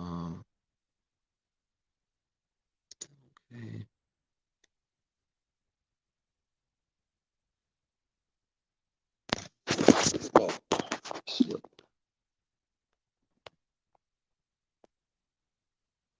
Okay, looks like it's still going.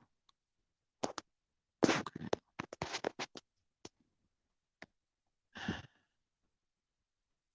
What is the apostle speaking of? Do you look at things according to the outward appearance? If anyone is convinced in himself that he is Messiah, let him again consider this in himself, that just as he is Messiah, even so we are Messiahs. For even if I should boast somewhat more about our authority, which the Master gave us, Not just Messiah the Father gave, but what's given to all his people. What authority is he speaking of? Is it of this world? Messiah said, my kingdom is not of this world. What authority is the apostle speaking of? It is a real power and authority, but is it of this world? No. Messiah is not of this world. Neither is the apostle, because he's of Messiah. True believer. This authority is not recognized or seen in and of this world because it's not in and of this world. It's not being a God man and a king. It's not being a judge in a court. It's none of those things. And yet it is. Just not of the earthly carnal things that the world calls that and thinks authority is.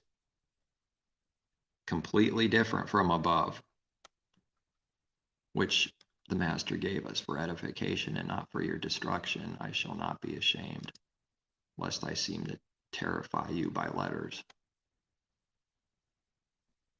For his letters, they say, are weighty and powerful, but his bodily presence is weak, and his speech contemptible.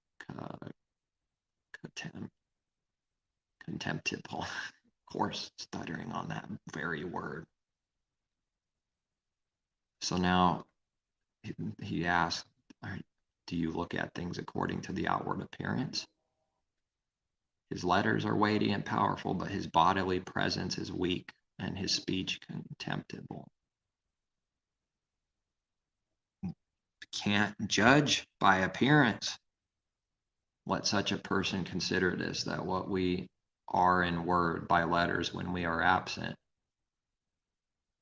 what we are in word by letters when we are absent, such we will also be in deed when we are present. For we dare not class ourselves or compare ourselves, because people aren't what they sell through the image, through writing. This is something special that believers start doing that nobody in the world does. They are what they speak of. It's not an image and a masquerade put on. Now when real life comes and it face to face, they are what they look like, what they speak of and look like, becoming that. Such we will also be indeed in works when we indeed, is that indeed works? In works, I think, indeed here. And not the other, indeed, like indeed. Oh, they sound the same, don't they? Oops, let me see what the meaning. Business, employment, that which one is occupied. Enterprise, which one undertakes, accomplished by hand. Yeah, in like a deed, in like a work, in that kind of way. Because people talk, they do this, and then they all of a sudden, when it's like face to face, they masquerade and put on that image. It's what everyone's doing. They aren't what you would think they were or sound like. This constant hypocrisy and hiding and lying. By letters, when we are such, we will also be indeed when we are present. For we dare not class ourselves or compare ourselves with those who commend themselves. Can't even go there. Can't even compare ourselves to those that do that. But they measuring themselves by themselves. That's a God. It's a God work. It's a prideful. This is a work that proves it's a God in its own mind. The heart is Elohim in its own mind. Right there, what's highlighted is one proof. It's to measure ourselves by our own selves. That can't be done. That's rebellion. That's not possible. That's a delusion. It's everything that's sin. That has to come from above. We can't do that for self, measure themselves by themselves and comparing themselves among themselves. What does he say? But they, measuring themselves by themselves, comparing themselves among themselves, are not wise. How much wisdom they have? None. They are not wise. That's what it means. None. Zero. They are not wise. We, however, will not boast beyond measure, but within the limits of the sphere which Elohim appointed us. the sphere which especially includes you. For we are not overextending ourselves as though our authority did not extend to you, for it was to you that we came with the gospel of Messiah, not boasting of things beyond measure, that is, in other men's labors, but having hope that as your faith is increased, we shall be greatly enlarged by you in our sphere, to preach the gospel in the regions beyond you, and not to boast in another man's sphere of accomplishment. He who glories, let him glory in Jehovah. For not he who commends himself is approved. So if someone's commending themselves, they're never approved, because for not he who commends himself is approved, but whom the master, whom Jehovah commends.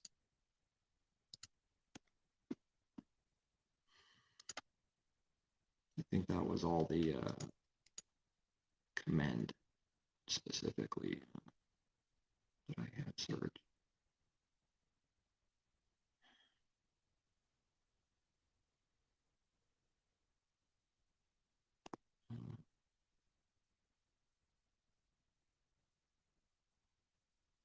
It's a big one.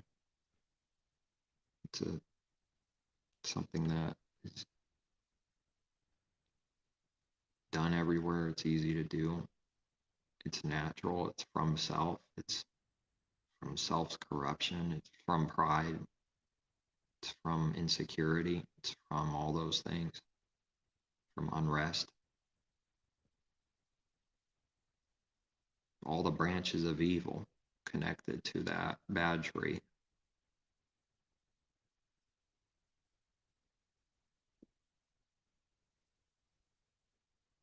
Then Adam and Eve cover themselves. Therefore, they commend themselves. They do everything of themselves. They determine what's righteous and what saves them. They determine in their own heart, if I do this, this covers my sins. They determine when they are forgiven and how much they're forgiven, all of that. And it's not working. But see, that's what the corrupt heart is doing. It's not working, though. Can't actually be done. But Adam and Eve think so, and then they get covered by the Father's covering, which is the true covering. That's all creation. Adam and Eve, all people will be covered by him in due time. Adam and Eve were covered. What are they first? Well, they weren't spiritual first, that's for sure. They were carnal, natural. It's what everyone is first. If someone's carnal, they are sinners. They have no knowledge, no understanding. That's what everyone is first. That's why we read it in Genesis, Adam and Eve. That's what everyone is first. The second, the man from heaven, from above, see the heart and the Father's spirit within man, within Messiah, becoming the spiritual man. What Adam and Eve need to become is the second Adam, the second man. Not according to the flesh, not according to the old way, not according to all things self, not according to that old carnal man that's under the curse for sin. Dying, you shall die. A way to be coming out of that curse and coming out of that death through dying more.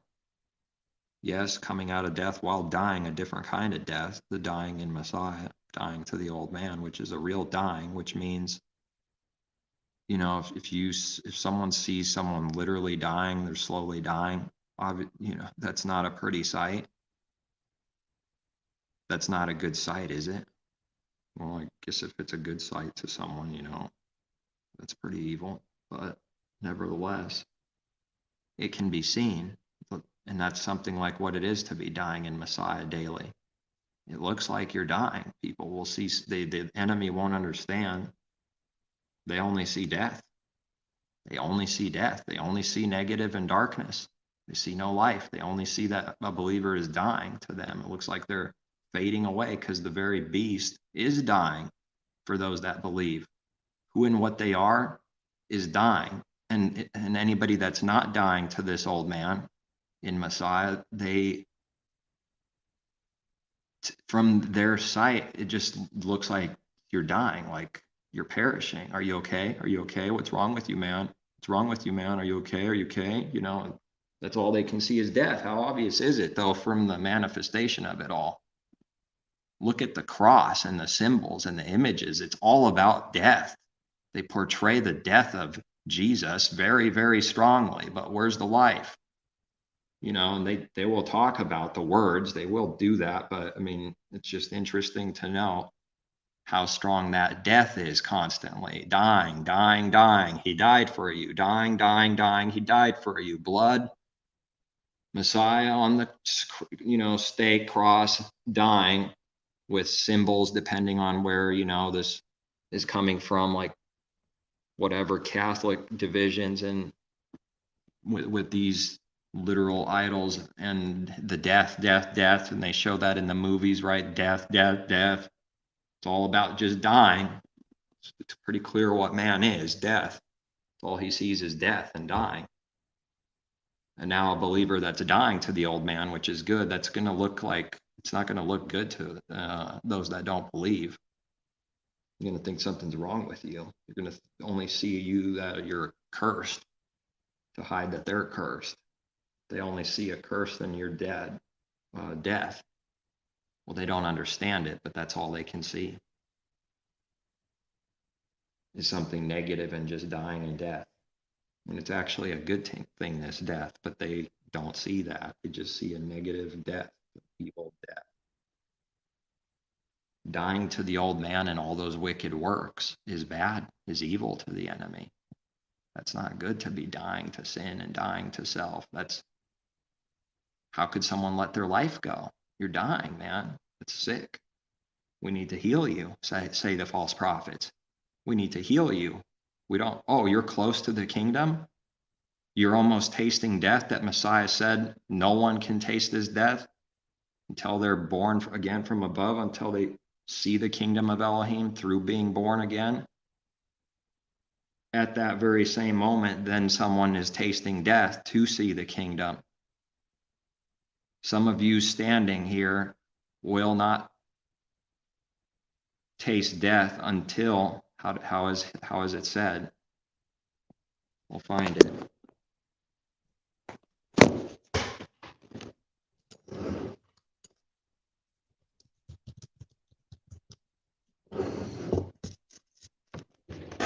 Matthew 16:28.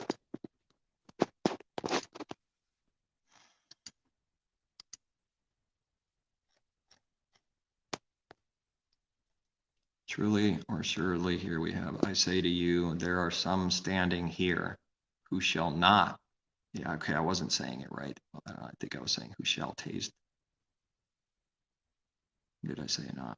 Regardless, there are some standing here who shall not taste death till they see. So they will taste death, but it's a see it till. There's that word till, or until, till. He didn't lie. He means some of those people that are standing there at the time. Then he also teach the kingdom isn't coming the way man thinks with observation. Say, see, here it is, see, there it is. But the kingdom of heaven is within you. How does the church world believe that while they build a literal temple and synagogue and kingdom? That's proof they don't believe that. It's utter proof. I say to you, there are some standing here who shall not taste death till they see the Son of Man coming in his kingdom. What death is he speaking of? How does the natural man that is not having nothing to do with truth, how can he see what this means and how can he comprehend it? Look at the church world twist and turmoil over all these things they don't understand. They speak lies on these things. They fight against each other. They never thought to ask the Creator and deny themselves and seek his understanding on and ask what this means. They never thought to ask. How could this be? They already know it. That's why they already know it in their mind. They think they know already.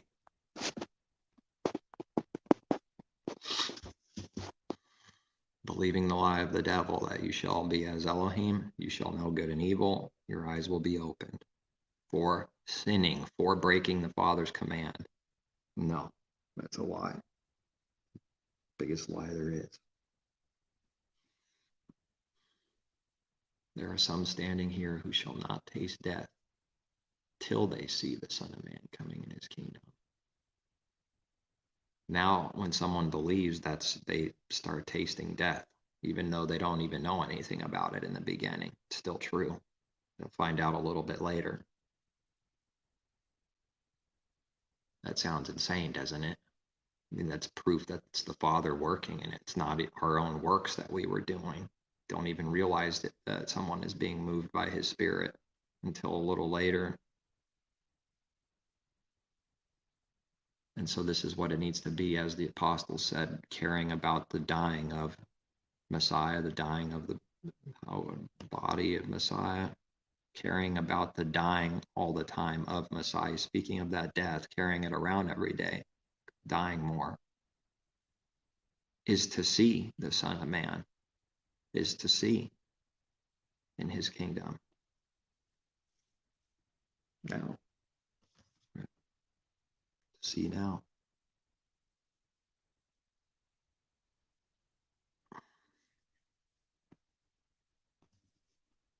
Now no one can see the Father and live. No one can see Jehovah and live. That doesn't mean no one can see him. Speaking of the true sight, seeing him, knowing him in spirit, seeing him. But it's through death, though. No one can see him and live. No one can see him and live. That's why we read that. Carnal man's got to be dying. It's got to be under the Father's way, dying, nailed to the stake, condemned in this way, being destroyed. The old man being destroyed, reckoned as dead under his way. It's got to be dying and be dead. No one can see the Father and live. That's how strong the enmity is in the heart of man against him. It's so strong, it's like life and death. They're both against each other perfectly. It takes dying to self. We're so backwards and diseased and evil to start seeing him. The more the old man dies, the more we see him for who he is, to know him more. More tomorrow than yesterday, more next year than yet last year. The more someone dies, the more they see him. Who wants to die? Who wants to give up their life? Who wants to destroy their soul? Who believes life can come out of it? It's their very precious one life they have. They love it very much, thank you. Don't think I'm going to be forfeiting my soul. You're already forfeiting it for trying to save it. That's the truth. You're forfeiting it for trying to save it, all unbelievers. Wherever they are in the world, all of them. It's true for everyone. They're forfeiting their soul for trying to save it. What do you mean you don't want to lose your soul? You're forfeiting and losing it for trying to save it. There's no way to keep it alive. Either in the judgment, in the condemnation, in the destruction, in the curse, in the death, constantly dying with no life, or dying to that old man and that soul being destroyed for life replacing it, or just dying with no life. Those are the two ways. There is no old man living and having the true life. It's dying either way. One of the two ways. They're both dying. He slays both. One for the good and one for just continual destruction. So either way, someone's dying. That's the reality. They cannot run from that. They cannot change it. They are dying anyways, period. Might as well believe then. Might as well be reconciled. They're not doing anything. They're not actually tricking the Father or making something impossible actually happen. Saving the soul is the destruction. What a strong deception, isn't it? How strong of a deception it is. It's incredibly strong and powerful. But he who is, how do we read? He who is not of in and of this world. He who is in us is greater than he who is in and of this world. So even though that deception is strong, he's greater than that, stronger than that. So there's no excuse.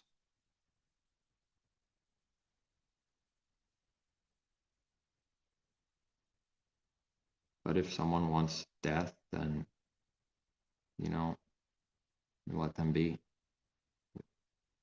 What else can we do? We don't control who ultimately believes. We don't say, I choose you, and now it will be true because I said so. We don't do that. We don't have that power. We don't make that call.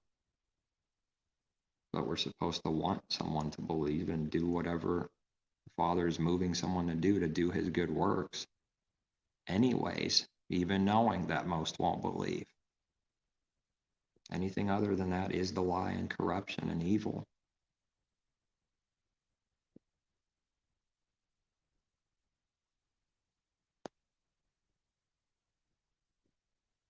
Is the Father's kingdom backwards, or is this world backwards? Well, the world will say the kingdom and the Father is backwards because they are. But now, speaking from truth, the world is backwards. Why? Why is that being said? Because it actually is. Now, when the world says the Creator is wicked and backwards and his kingdom is backwards, why do they say it? Why do they say that? They don't actually know. It's because they're backwards in all hypocrisy themselves. That's why they're saying it, because they're backwards. It has to, he has to be backwards to them, and all good and all of the, whatever the kingdom of heaven is, all the good things have to be backwards to the carnal man, because he is backwards himself. Therefore, the good has to be backwards. He says it because he is backwards in hypocrisy himself. And he doesn't actually even know in his heart. Saying it out of blindness and condemnation and wrath. And now the truth speaks and says the world is backwards because it is, because we see how it is. Seeing proof, we know it is. Saying it out of truth because it really is. There's no other corrupt intention.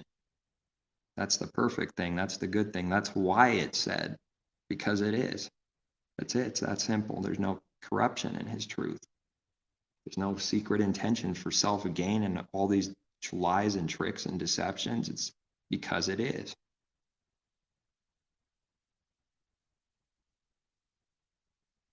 It's hard to believe how bad it is. It is hard to believe how much lies and deceptions going on all the time. Really, no one knows better. They know not what they do. But they do know they do evil. Who would ever believe these two things at the same time? They know not what they do, yet they do know they're doing sin. It's why someone covers themselves. It's why someone hides. It makes sense, too. It makes sense and is logical, as all truth is. Even a beast knows something about this. How could someone use that as an excuse forever? But everyone's done it. It just, people will continue to. They'll continue to. A dog knows something about, like, I screwed something up. But he does it anyways because he's a dog. But then, hey, stop it. And even a dog knows something about, I did something wrong. Now, mankind is going to try to make the excuse and says, I don't know I don't know that I did evil. I just don't know at all, zero, when even a dog knows something about it. Come on.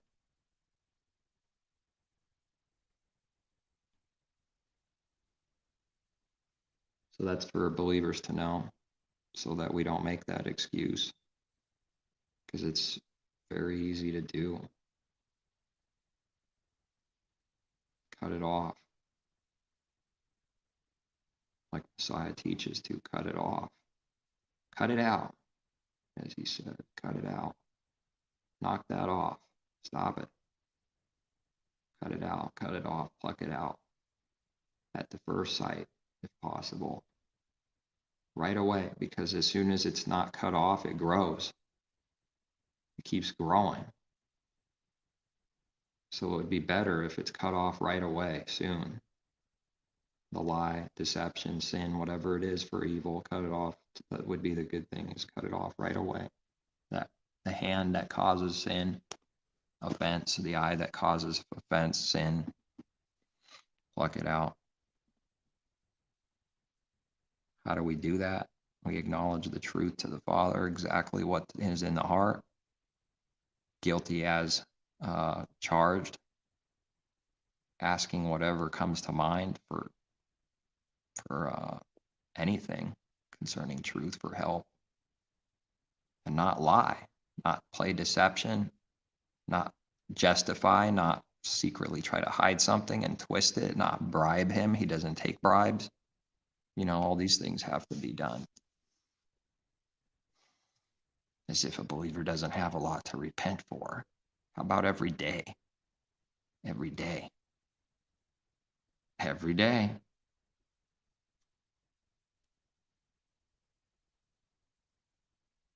That's what growing is. The more someone grows, well, there's something new that he gives you, something bigger. Now more repentance is needed because it's bigger. Bringing out a deeper sin and something else bigger, bringing out deeper things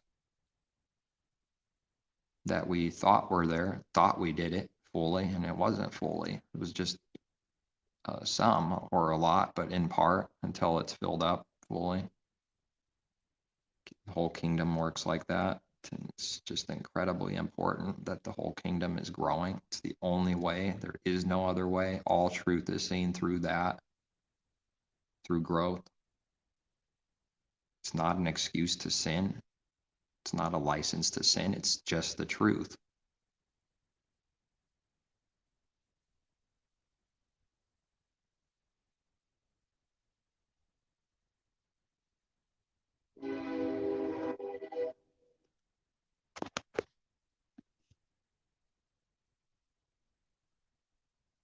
One more time, maybe.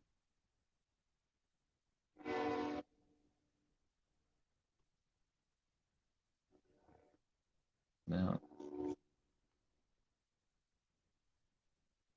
I'll just read a tiny bit to wherever I open up. See what happens.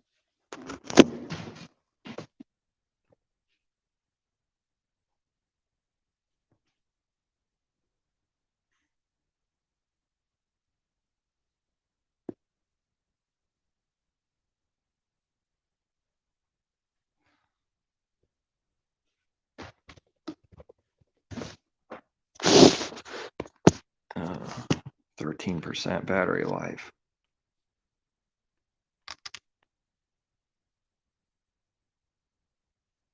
Time is 5:44. 5 plus 4 plus 4. 8. Huh. Okay. Double 13. 13%. And the time I looked at, it's adding up to 13. The rebellion, the number of rebellion, 13, 13. M&Ms. Let's see where it opens up here. Well, wherever I open it up.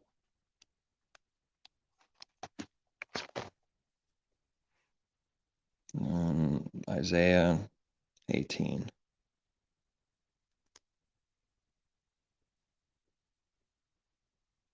Woe to the land shadowed with buzzing wings, which is beyond the rivers of Ethiopia, which sends ambassadors by sea, even in vessels of reed on the waters, saying, Go swift, messengers to a nation tall and smooth of skin, to a people terrible from their beginning onward. From the beginning onward. The nation powerful and treading down, whose land the rivers divide, all inhabitants of the world and dwellers on the earth. When he lifts up a banner on the mountains, you see it, and when he blows a trumpet, you hear it. For so Jehovah said to me, I will make my rest, and I will look from my dwelling place like clear heat in sunshine, like a cloud of dew in the heat of harvest. For before the harvest, when the bud is perfect and the sour grape is ripening in the flower, he will both cut off the sprigs with pruning hooks and take away and cut down the branches. They will be left together for the mountain birds of prey and for the beasts of the earth. The birds of prey will summer on them, and all the beasts of the earth will winter on them. In that time, a present will be brought to Jehovah of hosts from a people tall and smooth of skin, and from a people terrible from their beginning onward, a nation powerful and treading down, whose land the rivers divide, to the place of the name of Jehovah of hosts, to Mount Zion, to the burden against Egypt. Behold, Jehovah rides on a swift cloud and will come into Egypt. The idols of Egypt will totter at his presence, and the heart of Egypt will melt in its midst.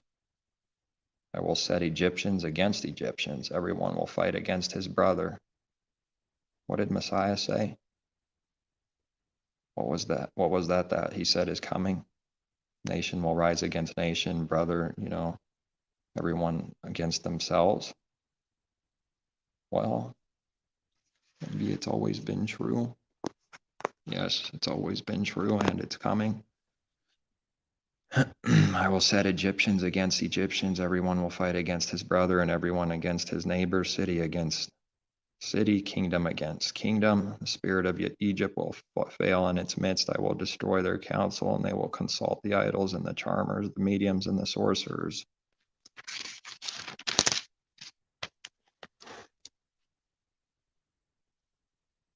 And the Egyptians I will give into the hand of a cruel master, and a fierce king will rule over them, says Master Jehovah of hosts. Waters will fail from the sea, and the rivers will be wasted and dried up. The rivers will turn foul. The brooks of defense will be emptied and dried up. The reeds and rushes will wither. Papyrus reeds of the river by the mouth of the river, and everything sown by the river will wither, be driven away, and be no more. Fishermen will also mourn, all those who will lament who cast hooks into the river, and they will languish who spread nets on the waters. Moreover, those who work in fine flax and those who weave fine fabric will be ashamed, and its foundations will be broken. All who make wages will be troubled of soul. What kind of wages are this? The wages of Egypt, not the wages from above. Not the reward from above, but the wages of Egypt, the rebellion.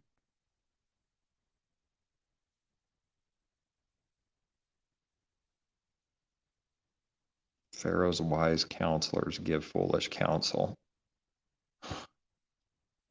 How do you say to Pharaoh, I am the son of the wise, the son of ancient kings? Where are they? Where are your wise men? Let them tell you now. Let them know what Jehovah of hosts has purposed against Egypt. Princes of Zoan have become fools. Princes of Noph are deceived. They have also deluded Egypt. Those who are the mainstay of its tribes, Jehovah has mingled a perverse spirit in her midst. And they have caused Egypt to err in all her work. As a drunken man staggers in his vomit, neither will there be any work for Egypt, which the head or tail, palm branch or bulrush may do.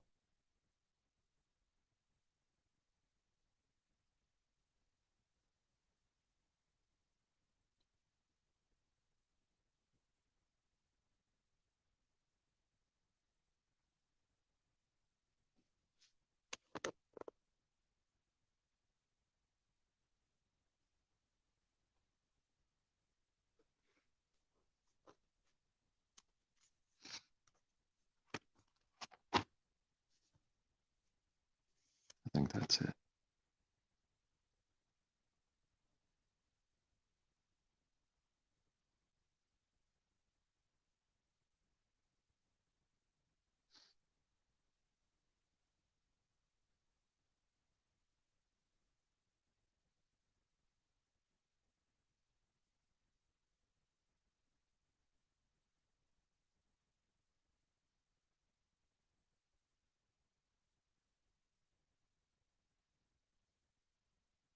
no fornicator. For this you know that no fornicator, unclean person, nor covetous man who is an idolater has any inheritance in the kingdom of Messiah and Elohim. Let no one deceive you with empty words, for because of these things the wrath of Elohim comes upon the sons of disobedience. Therefore do not be partakers with them. For you were once darkness, but now you are light in the Master. Walk as children of light.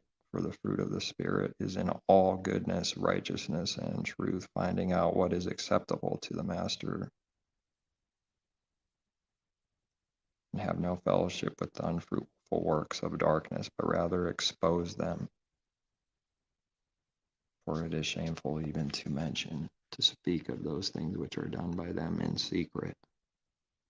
But all things that are exposed are made manifest by the light, for whatever makes manifest is light. Therefore he says, awake who you sleep, arise from the dead. Messiah will give you light.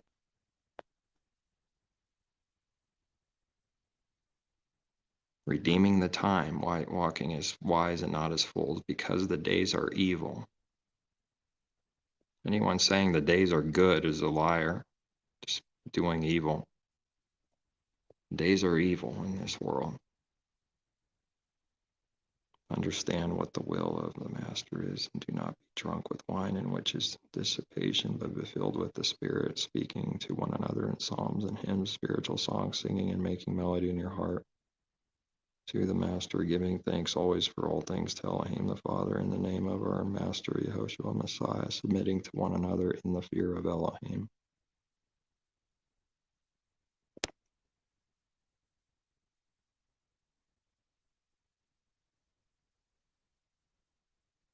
Wrestle not against flesh and blood.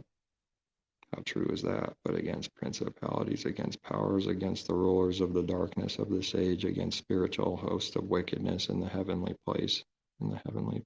Therefore, take up the whole armor of Elohim, that you may be able to withstand in the evil day, and having done all, to stand.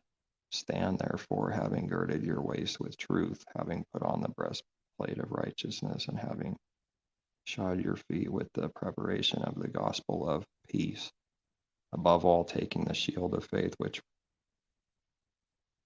with which you will be able to quench all the fiery darts of the wicked one.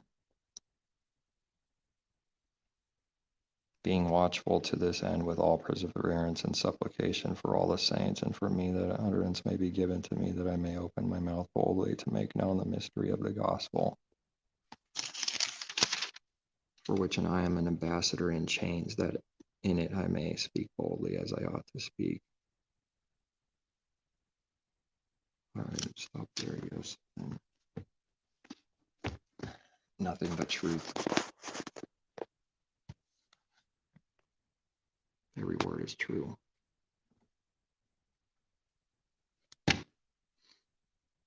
right, peace, take care, seek truth from above.